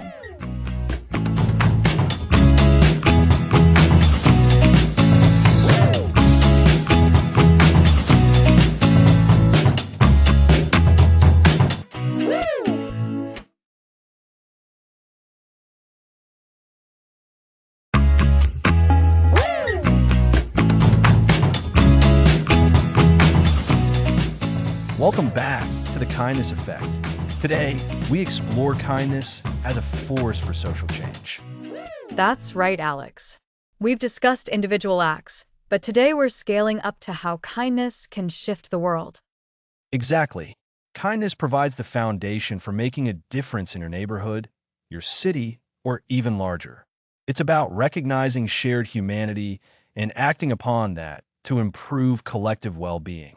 It's moving from personal empathy to collective action. So, what does kindness as a force for social change look like in practice? It starts with tangible things like community initiatives and volunteerism. Imagine a neighborhood cleanup day. People volunteer their time, an act of kindness toward their shared space. They work together, encouraging each other. This is kindness in action, creating a visibly better environment for everyone. And the impact goes beyond a cleaner park. When people come together for a common, positive goal, they build connections. Working side by side fosters understanding and a sense of shared purpose. That's a powerful ripple effect. Absolutely. That shared experience builds social capital. It's like knitting a stronger fabric for the community. People feel more connected, more invested, and more likely to look out for one another. This enhanced sense of belonging is a direct result of collective kindness. This is a practical realization of the empathy we discussed earlier. And this extends to more formal volunteer efforts. Think about organizations helping the homeless, animal shelters, or environmental groups. All these rely on people who offer their time, skills, and resources out of kindness and a desire for positive change. Precisely. These organizations are engines of kindness. They channel individual goodwill into structured efforts addressing societal needs. A volunteer at a food bank isn't just handing out soup. They're providing sustenance, dignity, and care to someone facing hardship. That act, multiplied by many, makes a profound difference. It really highlights how individual intention can scale up. One person volunteering might seem small, but when others are inspired, or the effort contributes to a larger program, the impact grows. It's about recognizing that our local actions have broader significance. And this concept of volunteerism is a cornerstone of social change. It's a way for citizens to actively participate in shaping the society they want to live in. It's democracy in action, fueled by compassion and a commitment to the common good. It's about donating your most valuable resource, your time and energy. You mentioned solidarity. How does kindness manifest as solidarity, and how does that contribute to social change? Solidarity is collective action that stands in support of others, often those facing injustice or hardship. Kindness is the emotional driver behind solidarity. When we see someone treated unfairly, our empathy can move us to act. This could mean joining a peaceful protest, signing a petition, or publicly supporting a cause. So, it's about using our collective voice and actions to amplify the needs and rights of others. It's a way of saying, we see you, we care, and we stand with you. Exactly. And history is filled with examples of how acts of solidarity, fueled by kindness, have led to significant social change. Think about the civil rights movement. It was built on the courage of individuals willing to stand up, often at great personal risk, driven by a deep sense of injustice and a yearning for equality. Their collective bravery, their mutual support, their willingness to endure hardship together, all of that was powered by a fundamental human kindness and a commitment to a more just world. That's a powerful example. It shows that kindness isn't just about being nice, it can be a revolutionary force. It can challenge systems and create lasting positive transformation when people band together. It can indeed, and it doesn't always require grand gestures. Sometimes it's about showing up. It's about being present for those who need it. It's about a community rallying around a family that has experienced a tragedy, offering meals, help with childcare, or just a listening ear. This is profound kindness that provides essential support during difficult times and rebuilds bonds. And this brings us to the ripple effect. Even seemingly small acts of kindness within a community can begin to shift the overall atmosphere. If people are more likely to help a neighbor, volunteer their skills, or offer a warm greeting, that creates a more positive and supportive environment for everyone. This encourages more kindness, creating a virtuous cycle. Absolutely. It's like dropping a pebble into a pond. The initial splash might be small, but the ripples spread outwards, touching every part of the water surface. In a community context, a single act of kindness can inspire another, then another, and gradually, the entire social fabric becomes stronger and more compassionate. This builds collective resilience, too. When communities are kinder, they are better equipped to face challenges. So, for listeners who are inspired by this, who want to harness kindness for social change, what are some concrete first steps they can take? The first step is often observation. Pay attention to the needs within your own community. What issues are prevalent? Where are people struggling? This could be anything from a lack of resources for children to loneliness among seniors to environmental concerns. Once you identify a need, you can explore how to contribute. And it doesn't have to be a huge commitment from day one, right? Not at all. Start small. Perhaps you can volunteer a couple of hours a month at a local shelter. Or maybe you can organize a small book drive at your workplace or for your building. You can also simply start by building stronger relationships with your neighbors. Offering help, sharing resources, or organizing informal get-togethers are all profound acts of community kindness. It's about finding where your own unique skills and passions can best serve a community need. If you love gardening, maybe you can help maintain a community garden. If you're good at organizing, perhaps you can help coordinate a local event. Precisely. And don't underestimate the power of your voice. Advocating for causes you believe in, even just by sharing information online or discussing issues with friends and family, can raise awareness and inspire others. This is a digital nod to what we discussed in the last episode, showing how online actions can fuel offline change. So, it's about being aware, being engaged, and being willing to offer what you can. And importantly, it's about recognizing that these individual and collective acts of kindness are not just feel-good gestures. They are the building blocks of a better society. They are the very engine of positive social change. Exactly. Kindness, when directed outwards and amplified by community, has the power to mend divisions, uplift the vulnerable, and create a more just and equitable world. It's about recognizing our interconnectedness and acting with compassion to strengthen that connection. It's taking the empathy and connection we've discussed and translating it into tangible, impactful action for the greater good. So, to recap, we've explored how kindness fuels social change through community initiatives and volunteerism. These organized efforts harness individual goodwill to address societal needs, building stronger communities and fostering social capital. We also looked at solidarity, where kindness drives collective action to support those facing injustice or hardship, demonstrating its profound power to create lasting positive transformation. And remember, even small acts create ripples. By identifying needs, starting small, and using your unique skills and voice, you can become a powerful force for good in your community. Kindness isn't just a personal virtue, it's a potent tool for building a better world.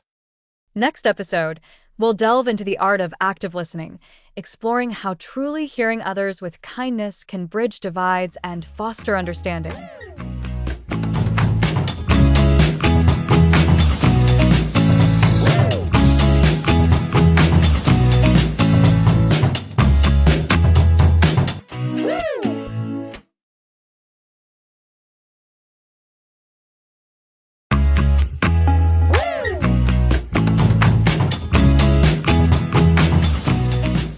Welcome back.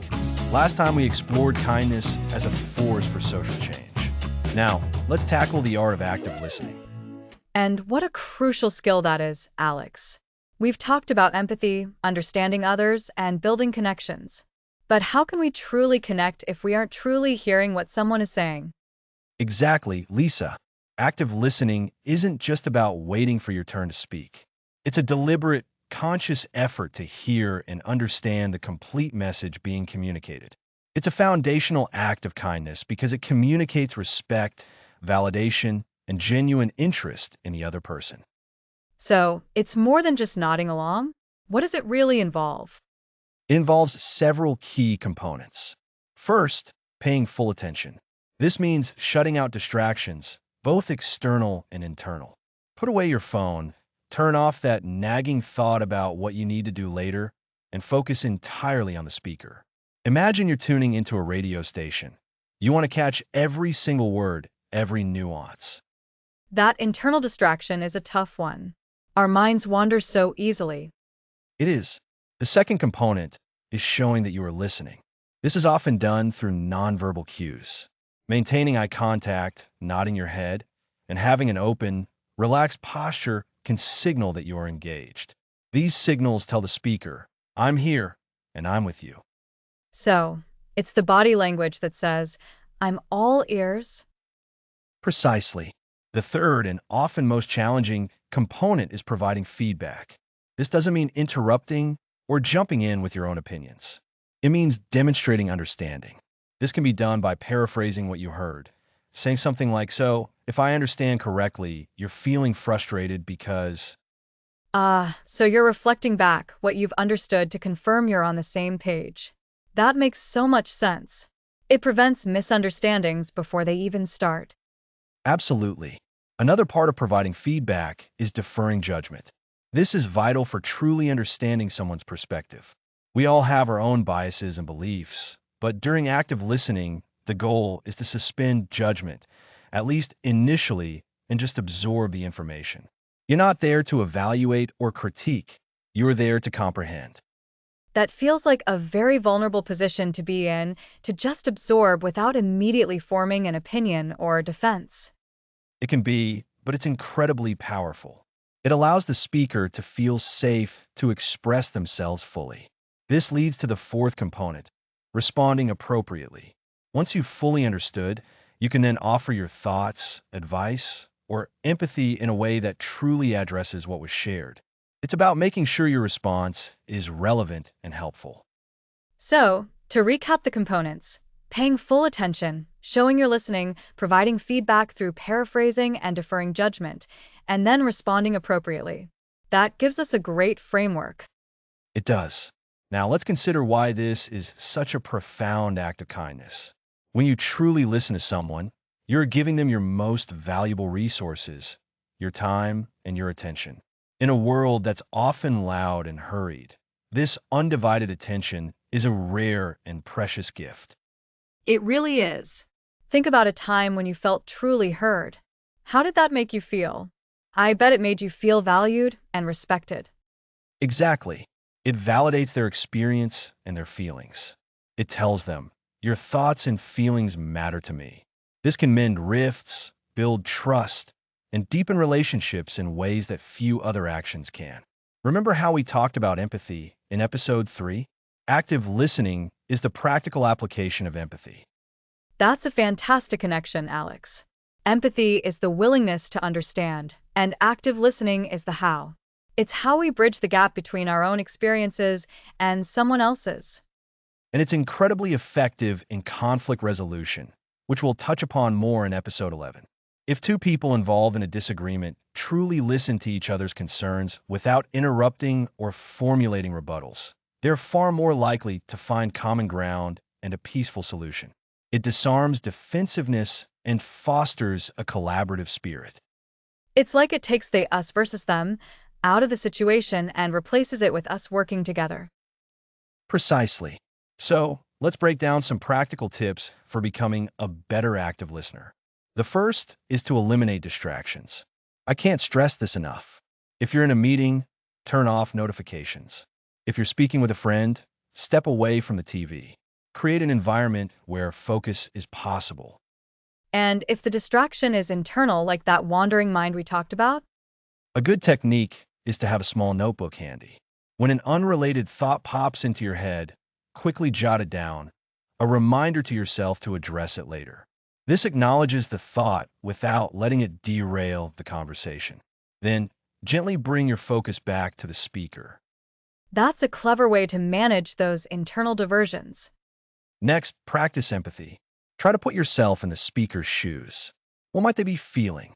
What are their underlying needs or concerns? This doesn't mean you have to agree with them, but understanding their perspective make you a more receptive listener. So, not just hearing the words, but trying to understand the emotions and motivations behind them. Exactly. Third, ask clarifying questions. If something is unclear, don't just nod. Ask for elaboration. Phrases like, could you tell me more about that? Or what did you mean by X? Are invaluable. This shows you're engaged and want to grasp the full picture. And it also helps the speaker articulate their thoughts more clearly. It's a win-win. Indeed. Fourth, use minimal encouragers. These are small verbal cues like, I see, or go on, and nonverbal cues like nodding. They signal that you are following along without interrupting the flow of their thoughts. These are those little sounds and gestures that keep the speaker moving forward. Yes. And fifth, summarize and paraphrase. As we discussed, this is crucial. After the speaker has finished, or at natural breaks in the conversation, summarize their main points. So you're saying that, or it sounds like your main concern is. This confirms your understanding and gives them a chance to correct any misinterpretations. This also helps reinforce the key messages for the listener, Alex. It's like a mini recap for yourself as well.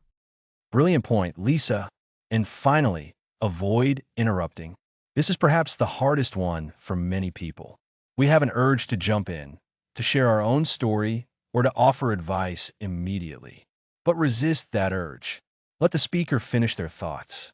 True connection happens when we allow space for others to be fully expressed. It requires a lot of self-control, doesn't it? To hold back that impulse to jump in. It does, but the rewards are immense. When you engage in active listening, you're not just gathering information, you're building bridges. You're telling someone, you are important enough for me to give you my undivided attention. This fosters trust, strengthens relationships, and creates a more compassionate environment, whether at home, at work, or in our communities. It sounds like a skill that benefits everyone involved. The speaker feels heard and validated, and the listener gains a deeper understanding and connection.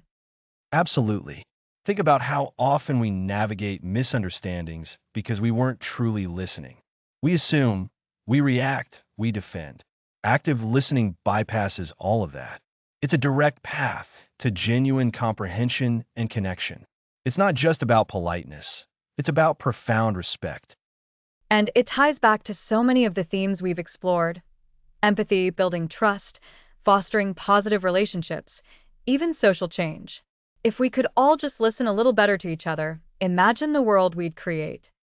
Exactly. It's a practice, a skill that needs continuous development. But the effort invested in becoming a better active listener pays dividends in richer, more meaningful connections.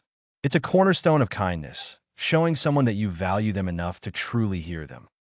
So, to distill this down for our listeners, active listening is a conscious, deliberate effort to hear and understand the complete message being communicated.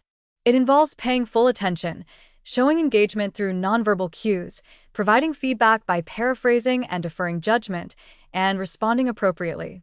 By practicing this, we offer a profound gift of respect and validation. Well said, Lisa. It's a skill that takes practice, but the impact it has on our relationships and our ability to connect with others is undeniable. It truly is an art form of kindness. So, let's all try to put these principles into practice. Let's aim to truly hear each other, and in doing so, express a powerful act of kindness. Excellent. And this skill of truly hearing and understanding is going to be incredibly important as we move into situations where communication is key to bridging divides. That sounds like a fascinating topic. Thanks for listening.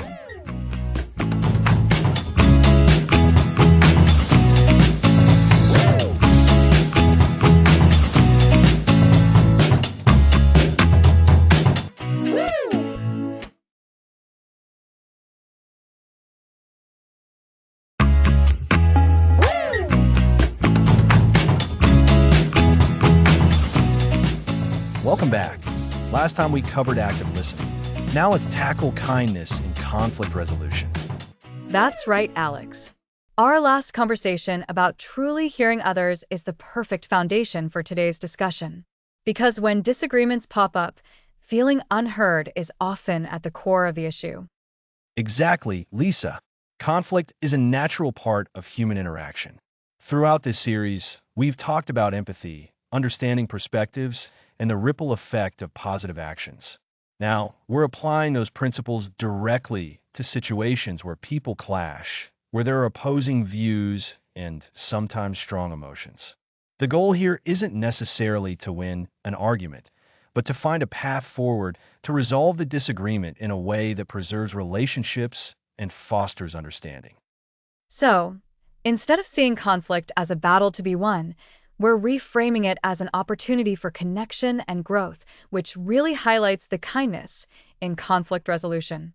It sounds challenging to be kind when you're feeling upset or defensive.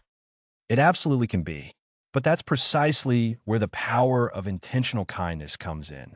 Think of kindness not just as a passive nice gesture, but as an active strategy. It's about approaching the situation with a specific mindset, the desire to understand, to de-escalate, and to find common ground, even when it's difficult. We're talking about a conscious choice to respond with thoughtfulness rather than reaction. That distinction between response and reaction is so important. A reaction is often impulsive, driven by emotion. A response, especially a kind one, is considered. It involves a pause, a moment to choose a constructive path. Precisely.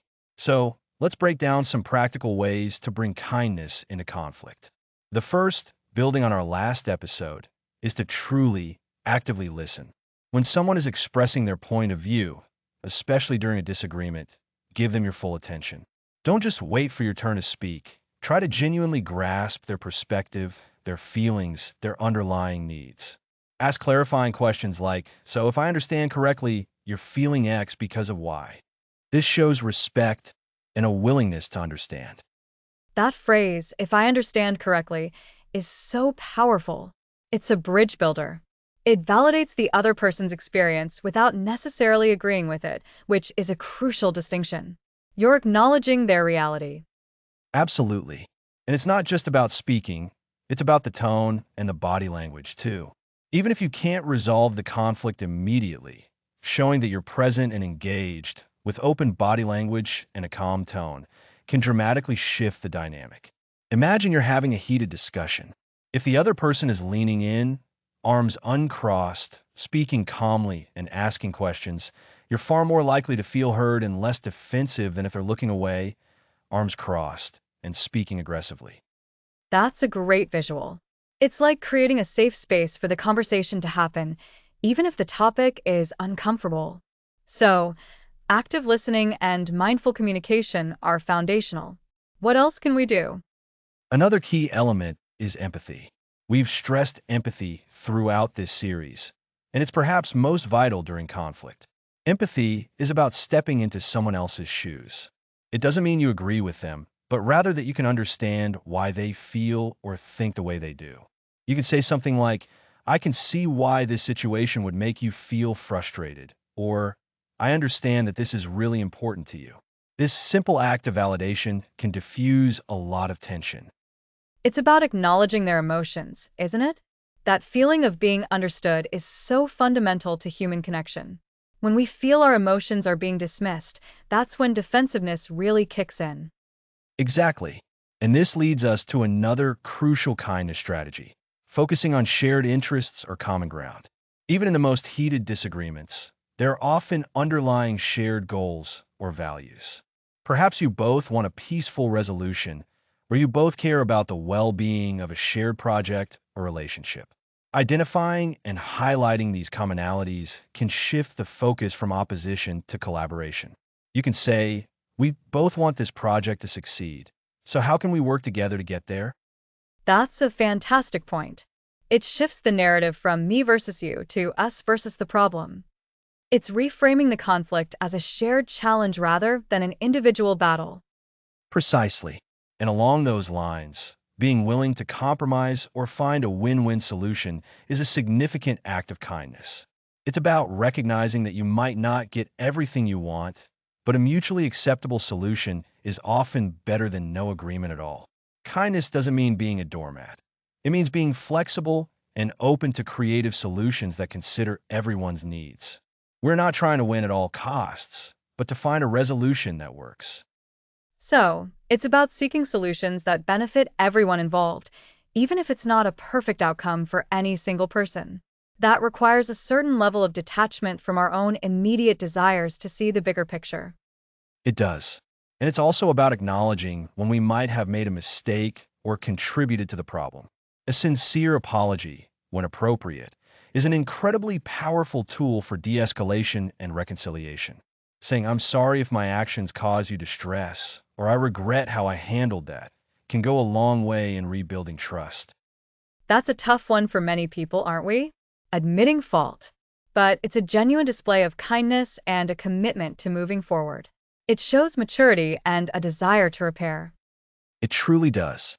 And what about when emotions run high? Kindness can mean taking a break.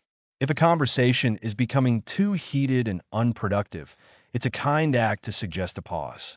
I'm feeling overwhelmed right now, and I want to resolve this respectfully. Can we take a 15-minute break and come back to this? This allows emotions to cool down and provide space for more rational, kind communication. That's such practical advice. Sometimes, the kindest thing you can do in a moment of high tension is to create space. It's not about avoidance, It's about preservation of the conversation and the relationship. Exactly. And then there's the long-term aspect, practicing forgiveness. Holding on to resentment is like carrying a heavy burden that hinders our own well-being and our ability to engage kindly with others. Forgiveness, as we've touched upon in other episodes, is often more for ourselves than for the other person. It liberates us from the past and allows us to move forward with a kinder spirit. Forgiveness can be a process, can it? It's not always an instant switch. It's about letting go of the anger and the desire for retribution, and that takes practice. It certainly does. And finally, when we approach conflict with kindness, we're not just resolving a specific issue. We're building a stronger foundation for future interactions. We're demonstrating to ourselves and to others that we value connection and understanding.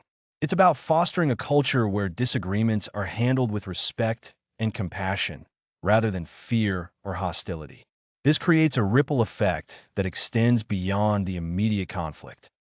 So, to recap, Alex, when we're facing conflict, kindness can manifest in several ways: active and empathetic listening, focusing on common ground, being willing to compromise, offering sincere apologies when needed, taking breaks when emotions are high, and ultimately, practicing forgiveness.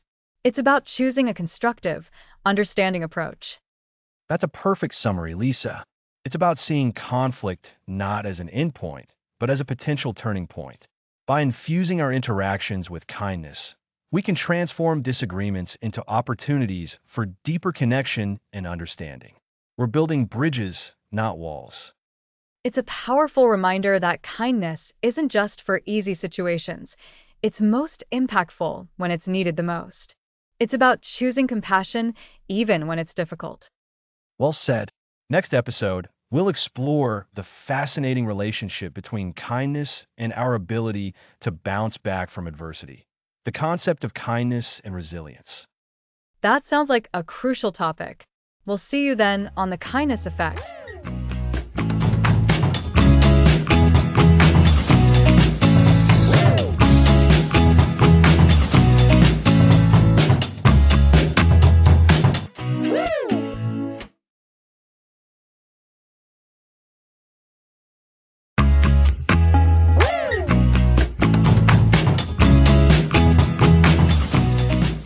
Welcome back to the kindness effect. Today, we explore the kindness paradox. That's such a great point, Alex. We often champion the giver, the one extending the hand of kindness. But receiving it, truly accepting it, can sometimes be just as, if not more, challenging for many people. It's like we're wired to be good at the outward expression of kindness, but the inward reception is a skill we haven't quite mastered. Exactly. And there's a paradox there, isn't there? We want to be kinder, we want to create a kinder world. But if we can't effectively receive kindness, we're only tapping in a half of the equation, half of the positive ripple effect we discussed back in episode 2.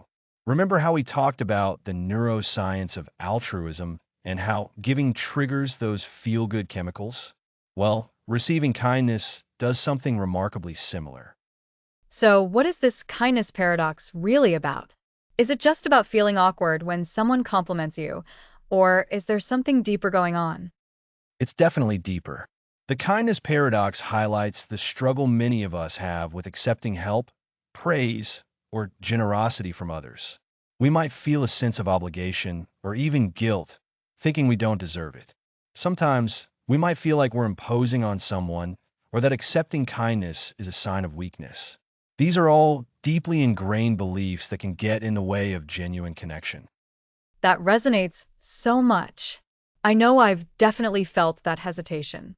You're facing a challenge, someone offers help, and a part of you wants to say yes, but another part whispers, no, I should be able to handle this on my own. It's that internal battle. Precisely. And this internal narrative is often rooted in our past experiences. If we've had situations where accepting help led to criticism or was later used against us, we develop a natural defense mechanism. We learn to protect ourselves by being fiercely independent, which, while sometimes necessary, can also isolate us and prevent us from experiencing the full benefits of social connection. And I imagine that the act of receiving kindness, when we do manage to allow it, can feel surprisingly good. It's validation, it's support, it's a reminder that we're not alone in our struggles. Absolutely. When we allow ourselves to receive kindness, it can boost our self-esteem. It validates our worth and reminds us that we are worthy of care and support. This feeling of being cared for can have profound psychological benefits, including reduced stress and anxiety. Think about it. When someone offers you a helping hand with a tough task, you don't just get the task done easier, you also feel a sense of relief and being appreciated. It's like a weight is lifted, not just from the task, but from your shoulders as well. And I suppose this ties back to episode 3, where we discussed empathy. Receiving kindness can also deepen our ability to empathize with others because we've experienced that vulnerability ourselves. That's a fantastic connection, Lisa. When we truly allow ourselves to be the recipients of kindness, we're forced to be vulnerable. And that vulnerability is the bedrock of empathy. It allows us to understand what it feels like to be on the other side of that generous act, which in turn makes us more attuned to the needs and feelings of others when we have the opportunity to offer kindness ourselves. It creates this beautiful reciprocal flow. So, the paradox is that by struggling to receive, we might actually be hindering our capacity to give freely and fully? Exactly. It creates a block. Imagine a closed circuit. For electricity to flow freely, the circuit needs to be complete. Kindness works in a similar way. When we only focus on giving, we're like a power source with a broken connection. We're sending out energy, but it's not returning, and the system isn't as efficient or potent as it could be. Receiving kindness reestablishes that connection, allowing the positive energy to circulate and strengthen. This makes me think about the concept of self-compassion from episode 13. Is there a connection between being able to receive kindness from others and being able to extend kindness to ourselves? There's a huge connection. Self-compassion is fundamentally about treating yourself with the same kindness, concern, and support that you would offer to a good friend. If you find it difficult to accept kindness from others, it's highly likely you'll also struggle to offer yourself that same gentle understanding. When you practice receiving kindness, you're essentially teaching yourself that you are deserving of care, which is a crucial step towards being able to offer that same care to yourself. It's learning to accept that you, too, are human and imperfect and that it's okay to need support. So, the challenge isn't just about external acts of kindness, but also our internal dialogue and how we permit ourselves to be treated, both by others and by ourselves. Precisely. And one of the biggest hurdles for people is the fear of being indebted. They feel that if they accept help, they owe something in return, and that can feel like a burden. But true kindness, the kind that fosters genuine connection, isn't transactional. It's about support and care, not an exchange of favors. It's about recognizing that we are all interconnected and that we all have times when we need a little help. It's part of the human experience. And here's where the paradox gets even more interesting. When you resist receiving kindness, you can sometimes inadvertently make the giver feel less effective or even rejected. Imagine putting a lot of effort into helping someone only for them to refuse or downplay your offer. It can be discouraging. So, by accepting kindness, we're not just benefiting ourselves, we're also honoring the intention and effort of the person offering it. That's a really important perspective.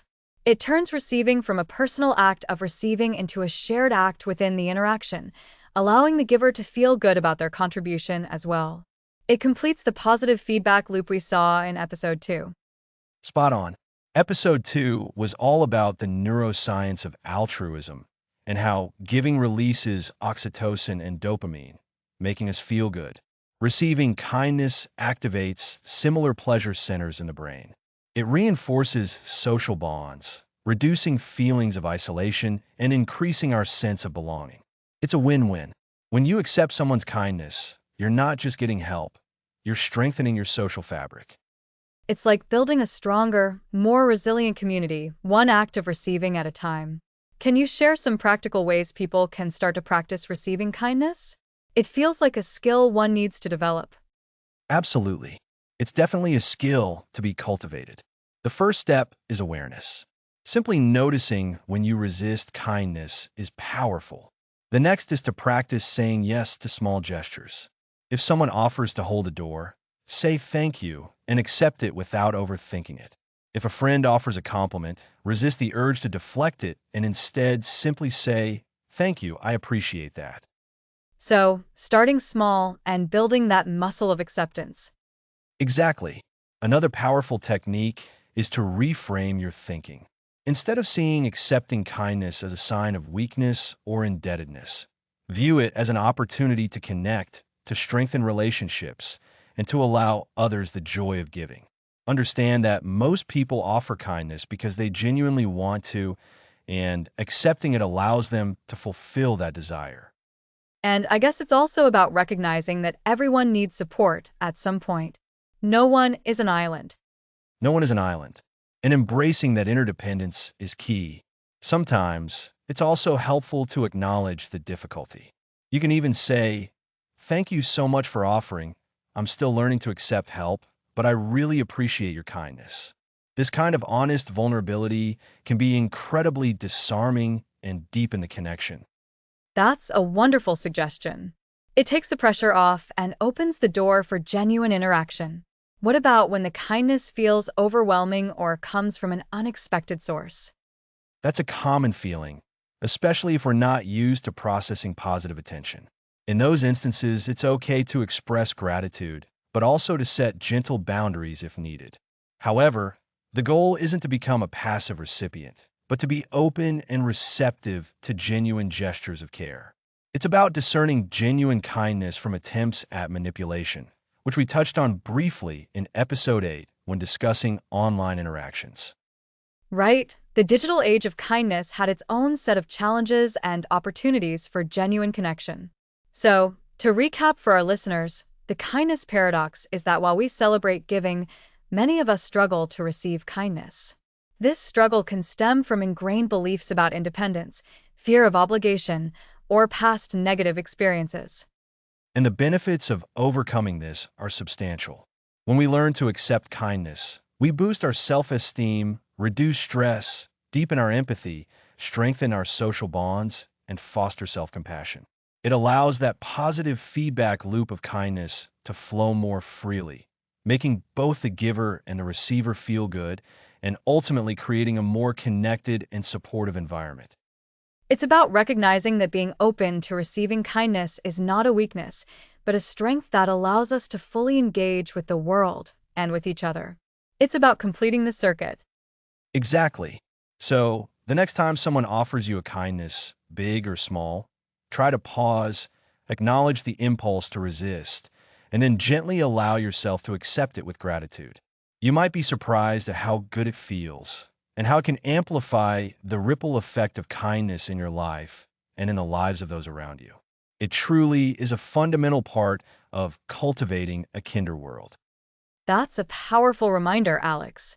It's about embracing the full spectrum of kindness. In our next episode, we'll be moving on to explore the vital connection between kindness and resilience.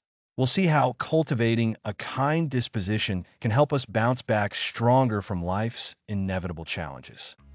Thanks for listening.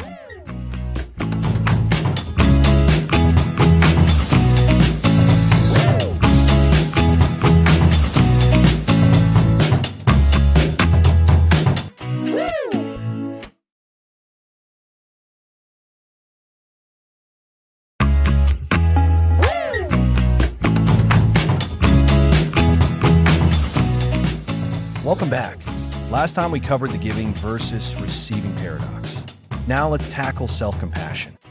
And Alex, that's such a vital point to make up front.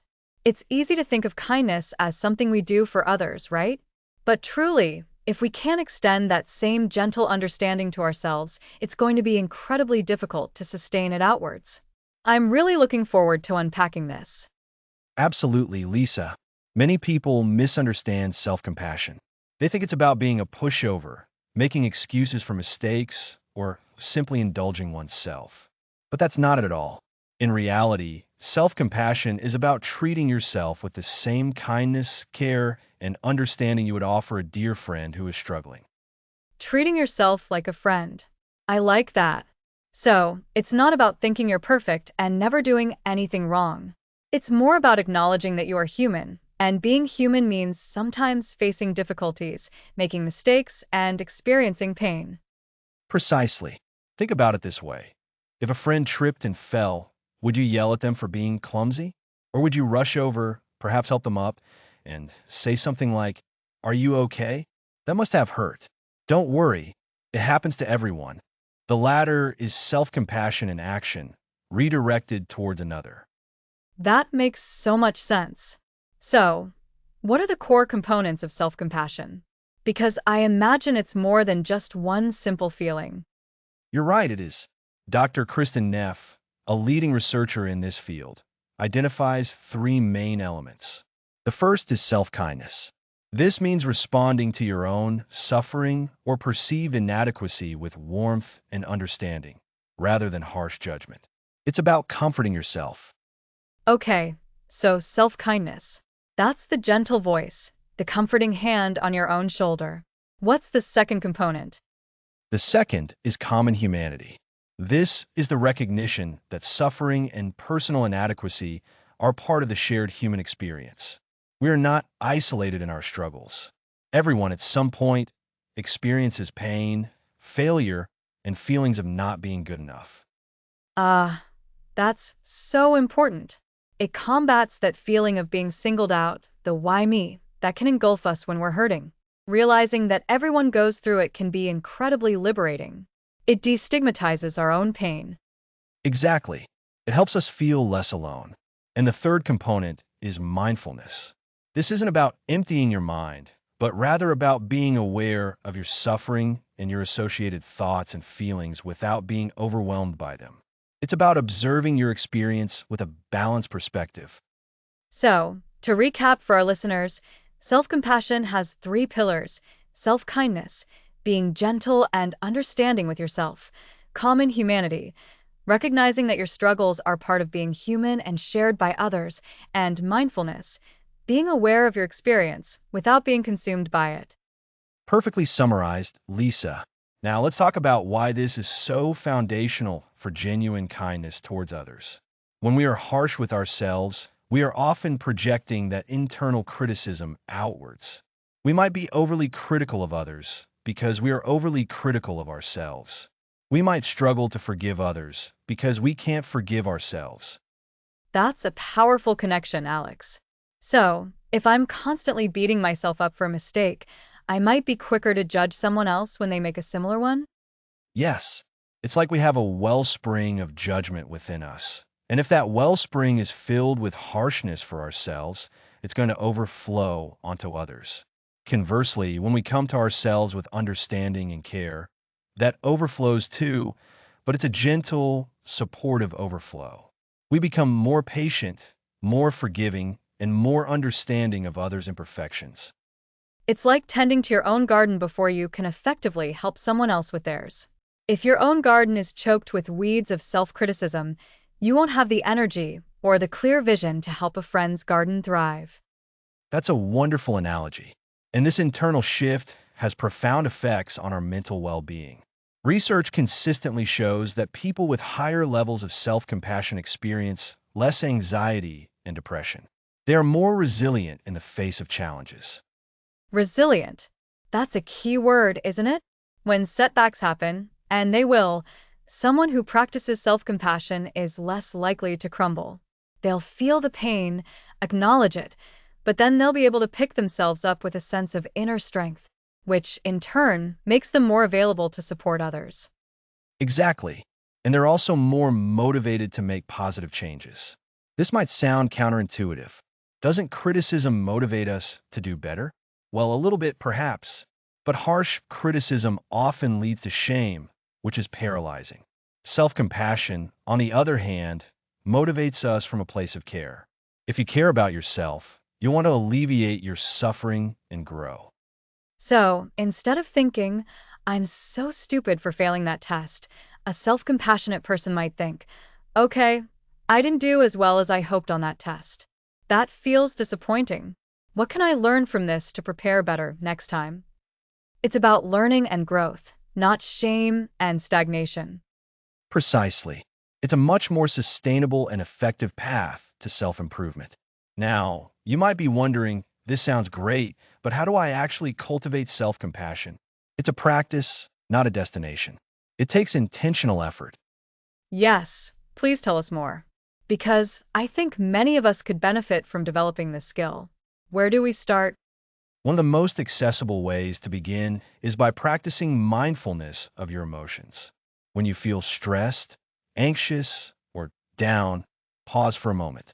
Instead of immediately trying to distract yourself or suppress the feeling, just notice it.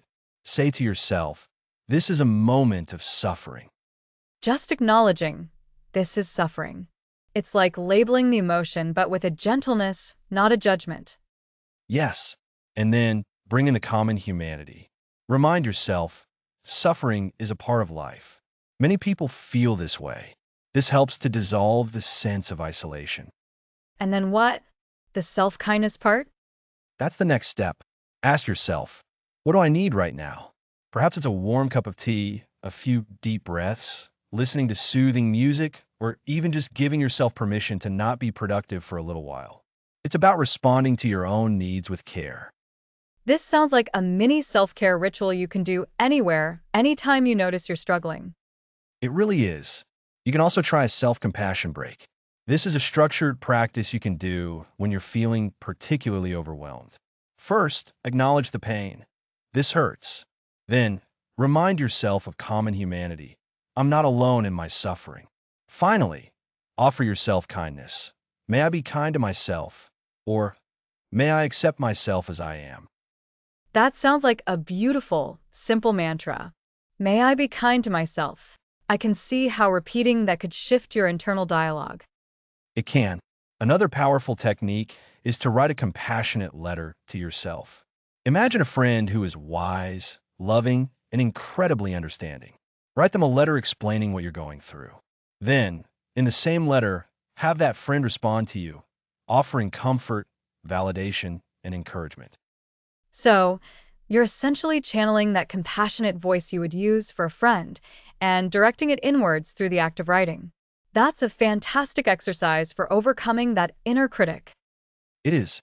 And remember, this isn't about pretending everything is okay when it's not. It's about acknowledging the difficulty, accepting it as part of the human experience, and responding to yourself with the warmth and support you deserve. This practice of self-compassion directly fuels our capacity for genuine, sustainable kindness towards others. When we are not depleted by self-criticism, we have so much more to give. It truly does feel like the foundation. If we're constantly being hard on ourselves, we're running on empty. We might be able to perform acts of kindness, but will they be truly emanating from a place of genuine care, or from a sense of obligation or a need for validation? Self-compassion ensures that our kindness is authentic. And that authenticity is what makes the kindness effect so powerful.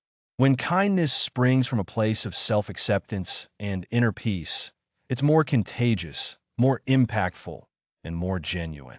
It allows us to approach others with empathy, without judgment or the need to fix them, because we've learned to offer that same grace to ourselves. So for this week, I think the challenge for all of us is to try one of those self-compassion exercises. Whether it's a self-compassion break, a mindful pause, or even just trying to talk to yourself the way you would talk to a dear friend. Acknowledging pain, remembering you're not alone, and offering yourself kindness. That's a perfect takeaway, Lisa. Remember, cultivating self-compassion isn't selfish, it's essential. It's the vital internal work that allows our external acts of kindness to truly flourish.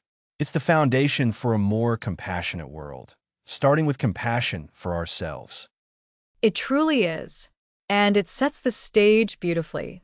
We've explored how internal kindness paves the way for external kindness. Don't forget to practice those self-compassion techniques this week. Thanks for listening.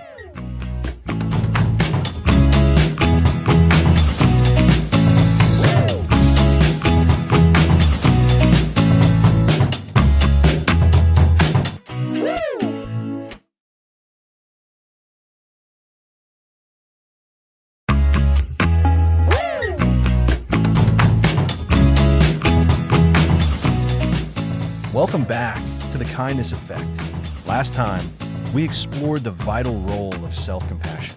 Now, let's explore the powerful synergy between kindness and gratitude. I'm really excited about this one, Alex. It feels like gratitude is the secret ingredient that makes kindness even more powerful, doesn't it? Absolutely, Lisa. Think of it.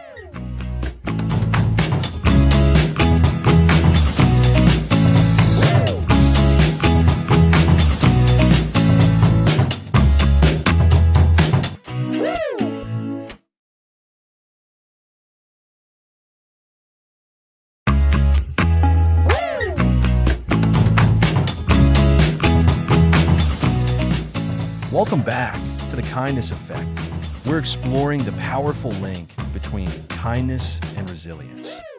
We've discussed empathy, self-compassion, and gratitude. Now, how do these elements help us bounce back from adversity? Precisely.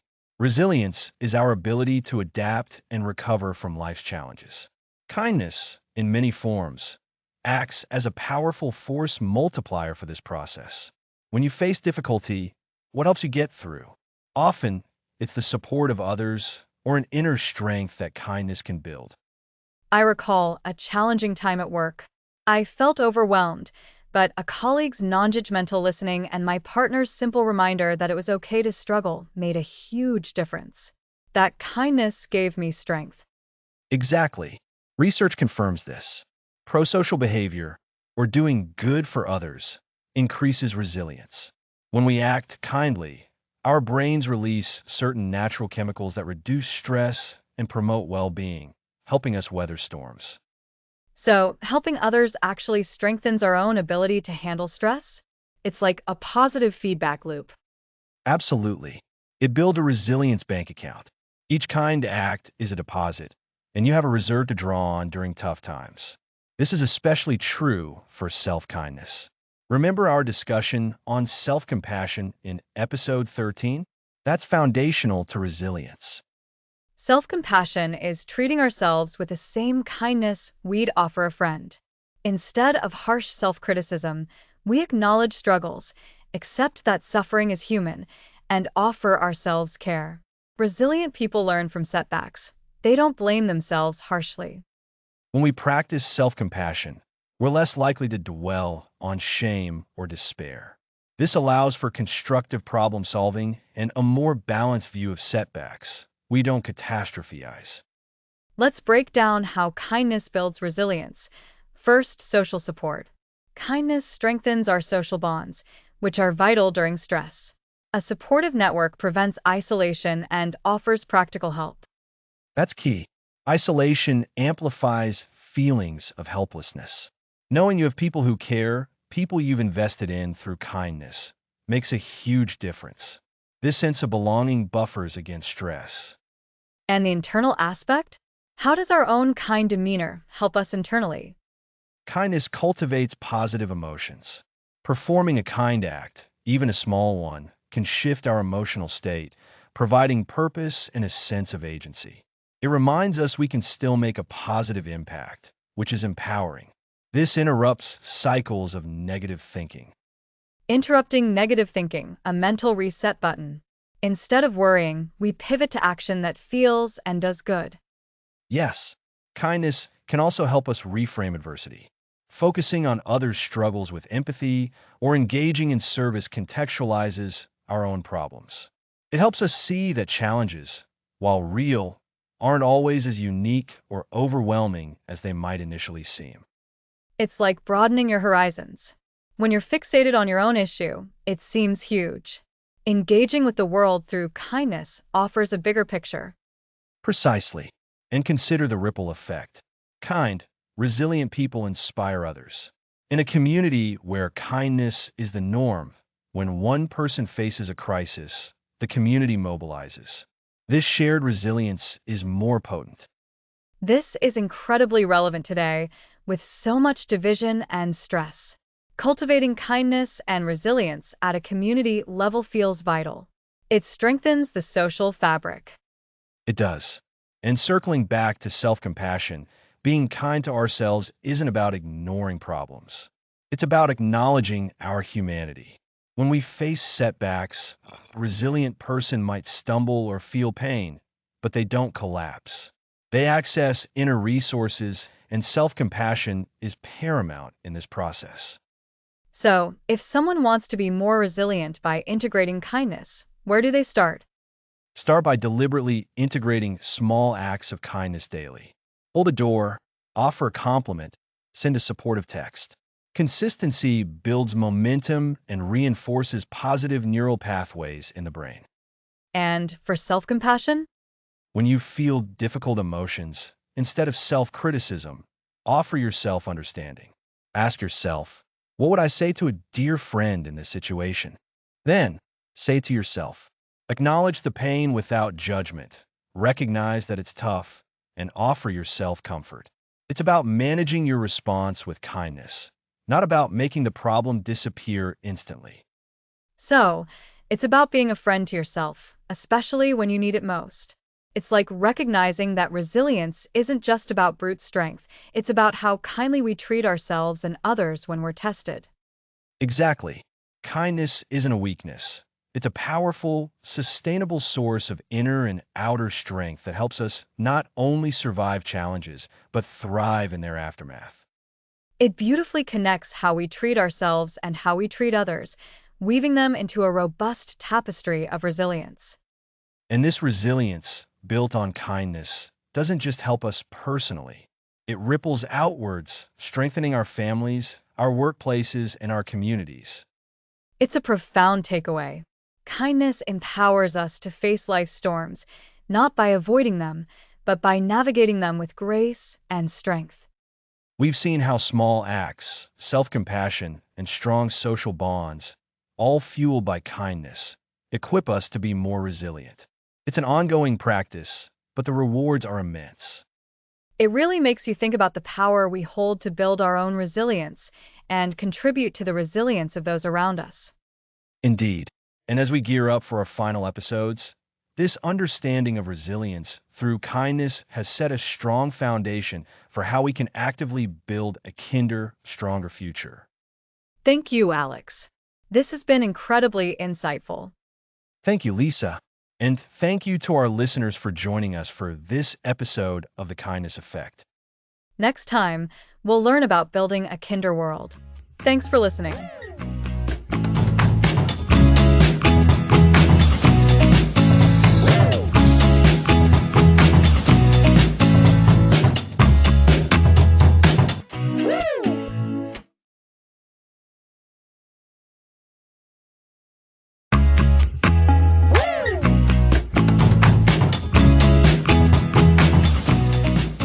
Welcome back to The Kindness Effect. Today, we look ahead, envisioning a kinder world. That's right, Alex. We've explored the science, the practice, and the profound impact of kindness. Now, the big question is, how do we take all of this and scale it up to build a truly kinder world for everyone? Exactly. And I think the key lies in integration and systemic thinking. We've seen how kindness can revolutionize workplaces, transform families, and even fuel social change. The future of kindness isn't just about individual acts. It's about designing systems, communities, and cultures that naturally foster and reward compassionate behavior. Think about it. What if our education systems prioritized empathy as much as math? What if our workplaces had metrics for psychological safety and supportive leadership? That's a powerful idea. So, rather than just hoping people will be kind, we're creating environments where kindness is the default, or at least strongly encouraged and supported. This ties back to what we discussed in the early episodes about nurturing kindness in childhood. If we start early instilling these values and providing the tools for empathy, then those children grow up to be adults who are naturally inclined towards kindness and who then build kinder institutions. Precisely. And it's not just about formal education. We need to think about how media shapes our perceptions. Imagine a future where stories that highlight compassion, cooperation, and understanding are as prevalent, if not more so, than narratives focused on conflict and competition. This isn't about sugarcoating reality, but about showcasing the full spectrum of human experience, including the powerful positive aspects that often get overlooked. So, a shift in our cultural narratives. That makes sense. It's like if all you see are stories about people being mean or selfish, you might start to think that's just how people are. But if you're consistently exposed to examples of kindness, it normalizes it and makes it feel more achievable. Exactly. We also need to leverage technology for good. We've touched on digital kindness, but the potential goes much further. Imagine tools that help us identify and bridge communication gaps in real time, or platforms that connect people with needs to people who can help with an unprecedented level of efficiency.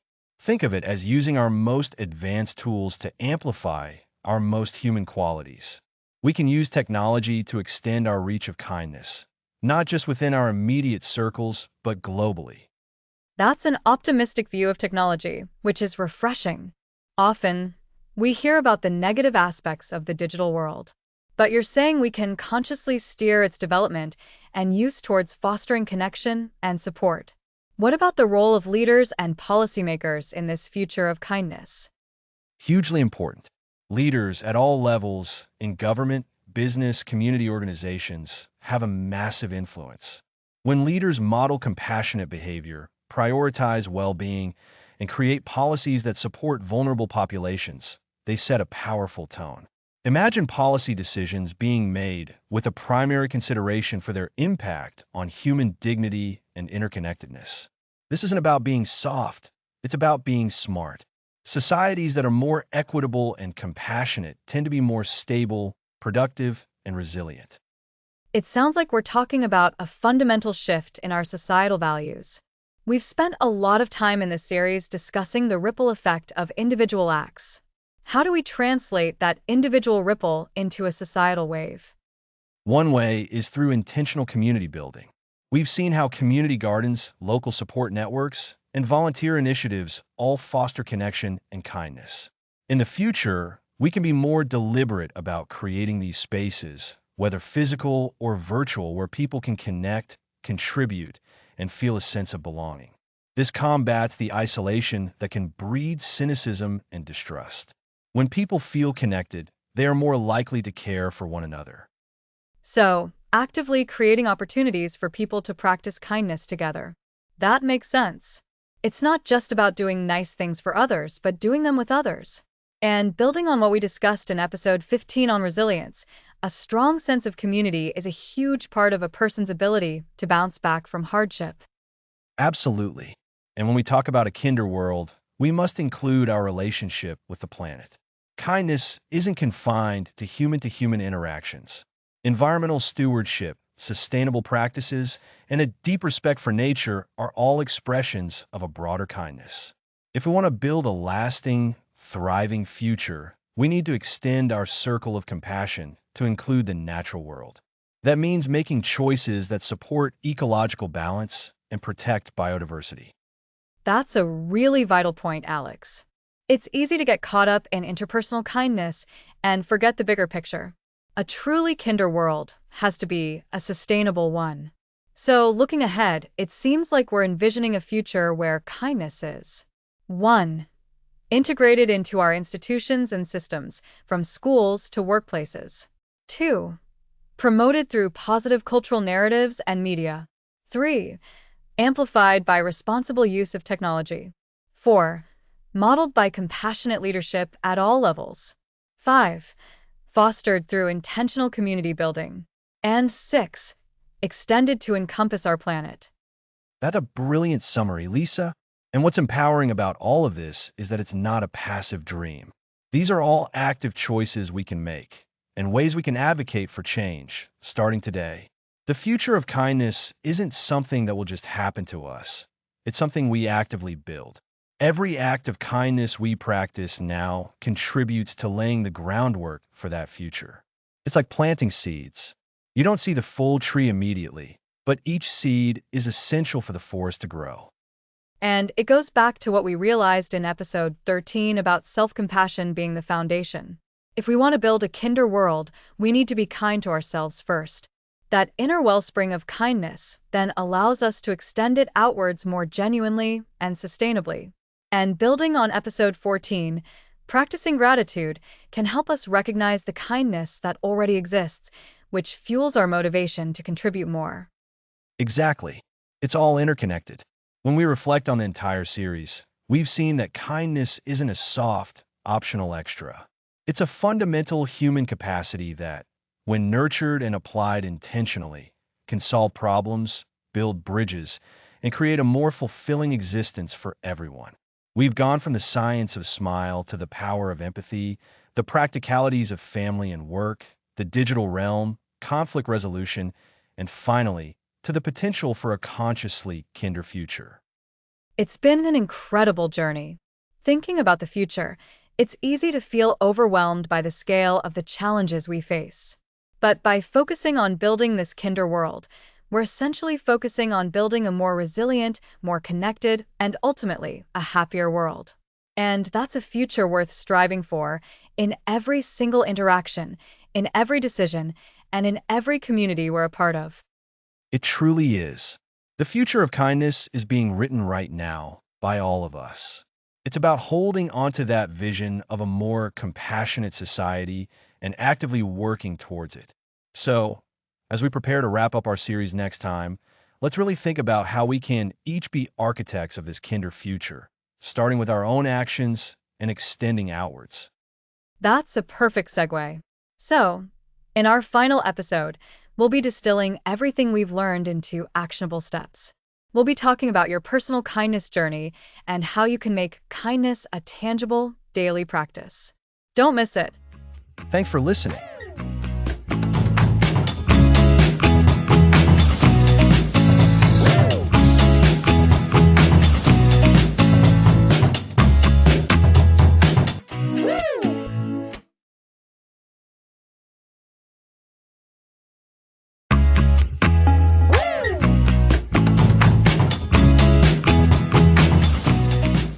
Let's focus on your personal kindness journey and integrate what we've learned into your everyday life. We've spent 16 episodes exploring the science, the psychology, and the profound impact of kindness. We've looked at it in our families, our workplaces, and even online. Now, it's time to translate all of that knowledge into practice. Exactly. And to start, let's quickly recap the core idea of this series. The kindness effect is the idea that intentional acts of kindness, whether big or small, have a ripple effect. They not only benefit the recipient, but also the giver and even observers, creating a more positive and compassionate environment. Remember, think of it like dropping a pebble into a still pond. The ripples spread far and wide, impacting everything they touch. Those ripples are so important. We've seen the neuroscience behind it, how kindness releases feel-good chemicals like oxytocin and dopamine in our brains. It's not just a nice thing to do, it's actually good for us physically and mentally. And it all stems from empathy, doesn't it? Empathy is that ability to understand and share the feelings of another. We discussed how nurturing empathy from childhood is crucial and how it forms the bedrock for all genuine kind actions. Without empathy, kindness can sometimes feel performative, but when empathy is present, our kindness is authentic and deeply meaningful. And we saw how this plays out in real life, from the playground to the boardroom. In families, kindness fosters stronger bonds. In workplaces, it creates a culture of trust and collaboration, leading to greater productivity and job satisfaction. It's about moving beyond just being polite to actively caring for those around us. We also explored the power of spontaneous, random acts of kindness. These unexpected gestures, like buying coffee for the person behind you or leaving a kind note, are incredibly potent. They break up the monotony of daily life and remind us of our shared humanity. And in our digital age, where online interactions can sometimes feel divisive, we talked about extending that kindness to the internet. Active listening, choosing our words carefully, and assuming good intentions can transform online spaces. Kindness isn't just about outward actions. It's also about how we approach situations. We delve into active listening, truly hearing what others are saying, not just waiting for our turn to speak. This skill is vital for understanding and connection, and it's a powerful form of kindness in itself. And when conflict arises, kindness becomes a tool for resolution. By approaching disagreements with a desire to understand and find common ground, rather than to win, we can bridge divides and build stronger relationships. This leads us to an interesting point we covered, the kindness paradox.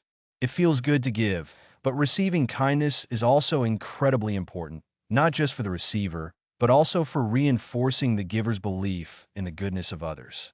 Allowing ourselves to be vulnerable and receive kindness is a form of self-respect. Absolutely. And that vulnerability connects directly to self-compassion, which we highlighted as the absolute foundation for genuine kindness towards others. You can't pour from an empty cup. Being kind to yourself, acknowledging your own struggles and imperfections, allows you to extend that same grace to everyone else. And what amplifies all of this? Gratitude. Practicing gratitude, appreciating the kindness we receive and the good things in our lives, naturally opens us up to giving more kindness.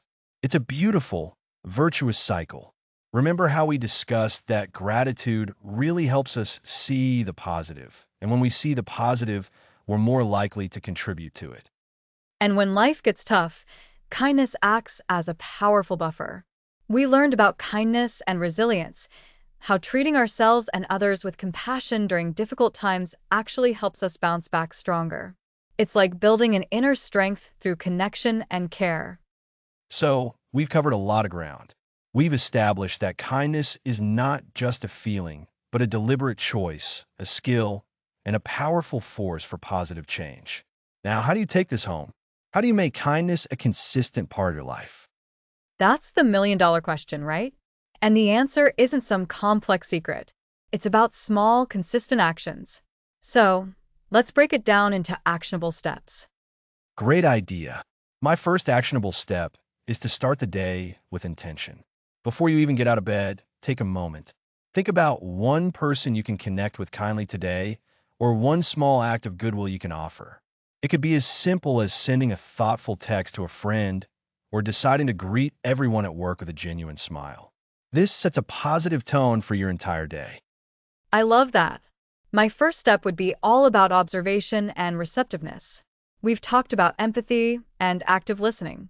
So, make a conscious effort today to truly see the people around you. Notice their expressions, listen to their tone of voice, and try to pick up on any unspoken needs or feelings. Sometimes, the greatest kindness is simply being present and aware. Building on that, my second actionable step is to practice specific, small acts of kindness. Instead of just thinking about being kind, commit to one concrete action each day. This could be holding the door for someone, offering a genuine compliment, letting someone merge in traffic, or leaving a positive online review for a business you appreciate. The key is to make it a deliberate habit. And my second step is to embrace imperfect kindness. Don't let the fear of not doing it perfectly stop you from doing it at all.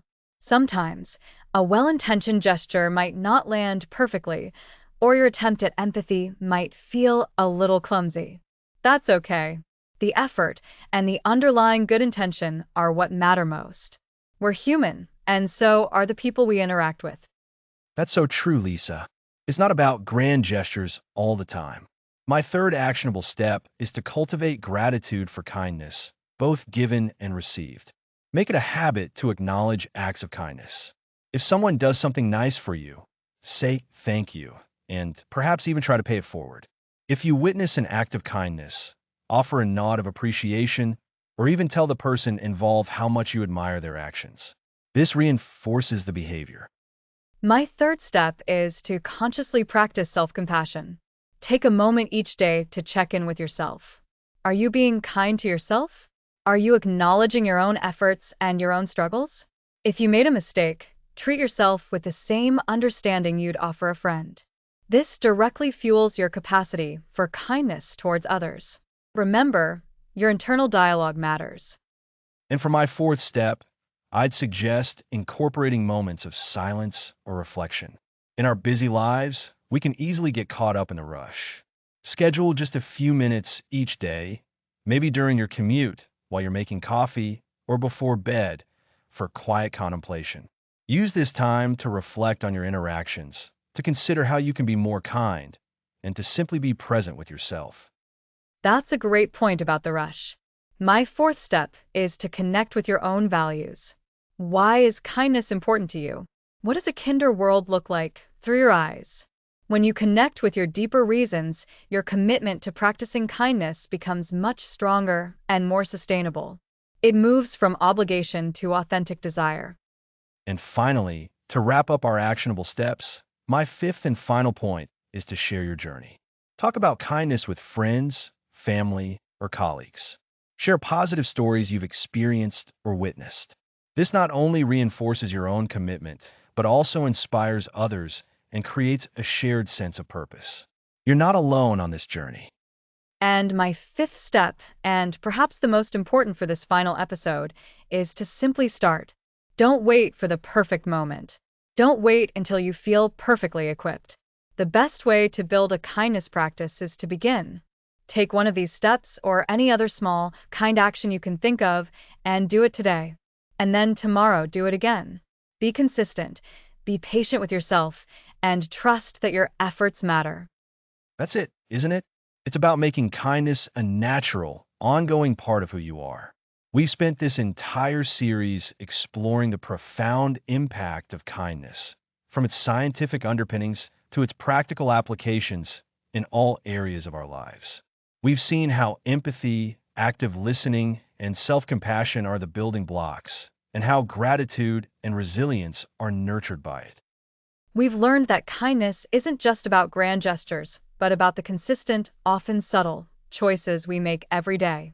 It's about holding a door, offering a sincere compliment, listening without judgment, and forgiving ourselves and others. The kindness effect reminds us that every interaction is an opportunity to make a positive difference. And this final episode is a call to action. We encourage you to take these principles we've discussed and weave them into the fabric of your daily life. Start small, be consistent, and trust in the ripple effect of your actions. Your personal kindness journey is a continuous one, and each step you take, no matter how small, contributes to a kinder, more connected world. Remember the science. Kindness benefits not just others, but also your own well-being. Remember the impact. It builds stronger relationships, fosters more positive environments, and can even be a catalyst for social change. And remember your own power. You have the ability to create ripples of goodness, starting today. This has been an incredible journey exploring the kindness effect with all of you. We hope we've inspired you to not only think about kindness, but to actively practice it, making it a cornerstone of your life. Thank you for joining us for this series. We've truly enjoyed sharing these insights with you. Thanks for listening to the series.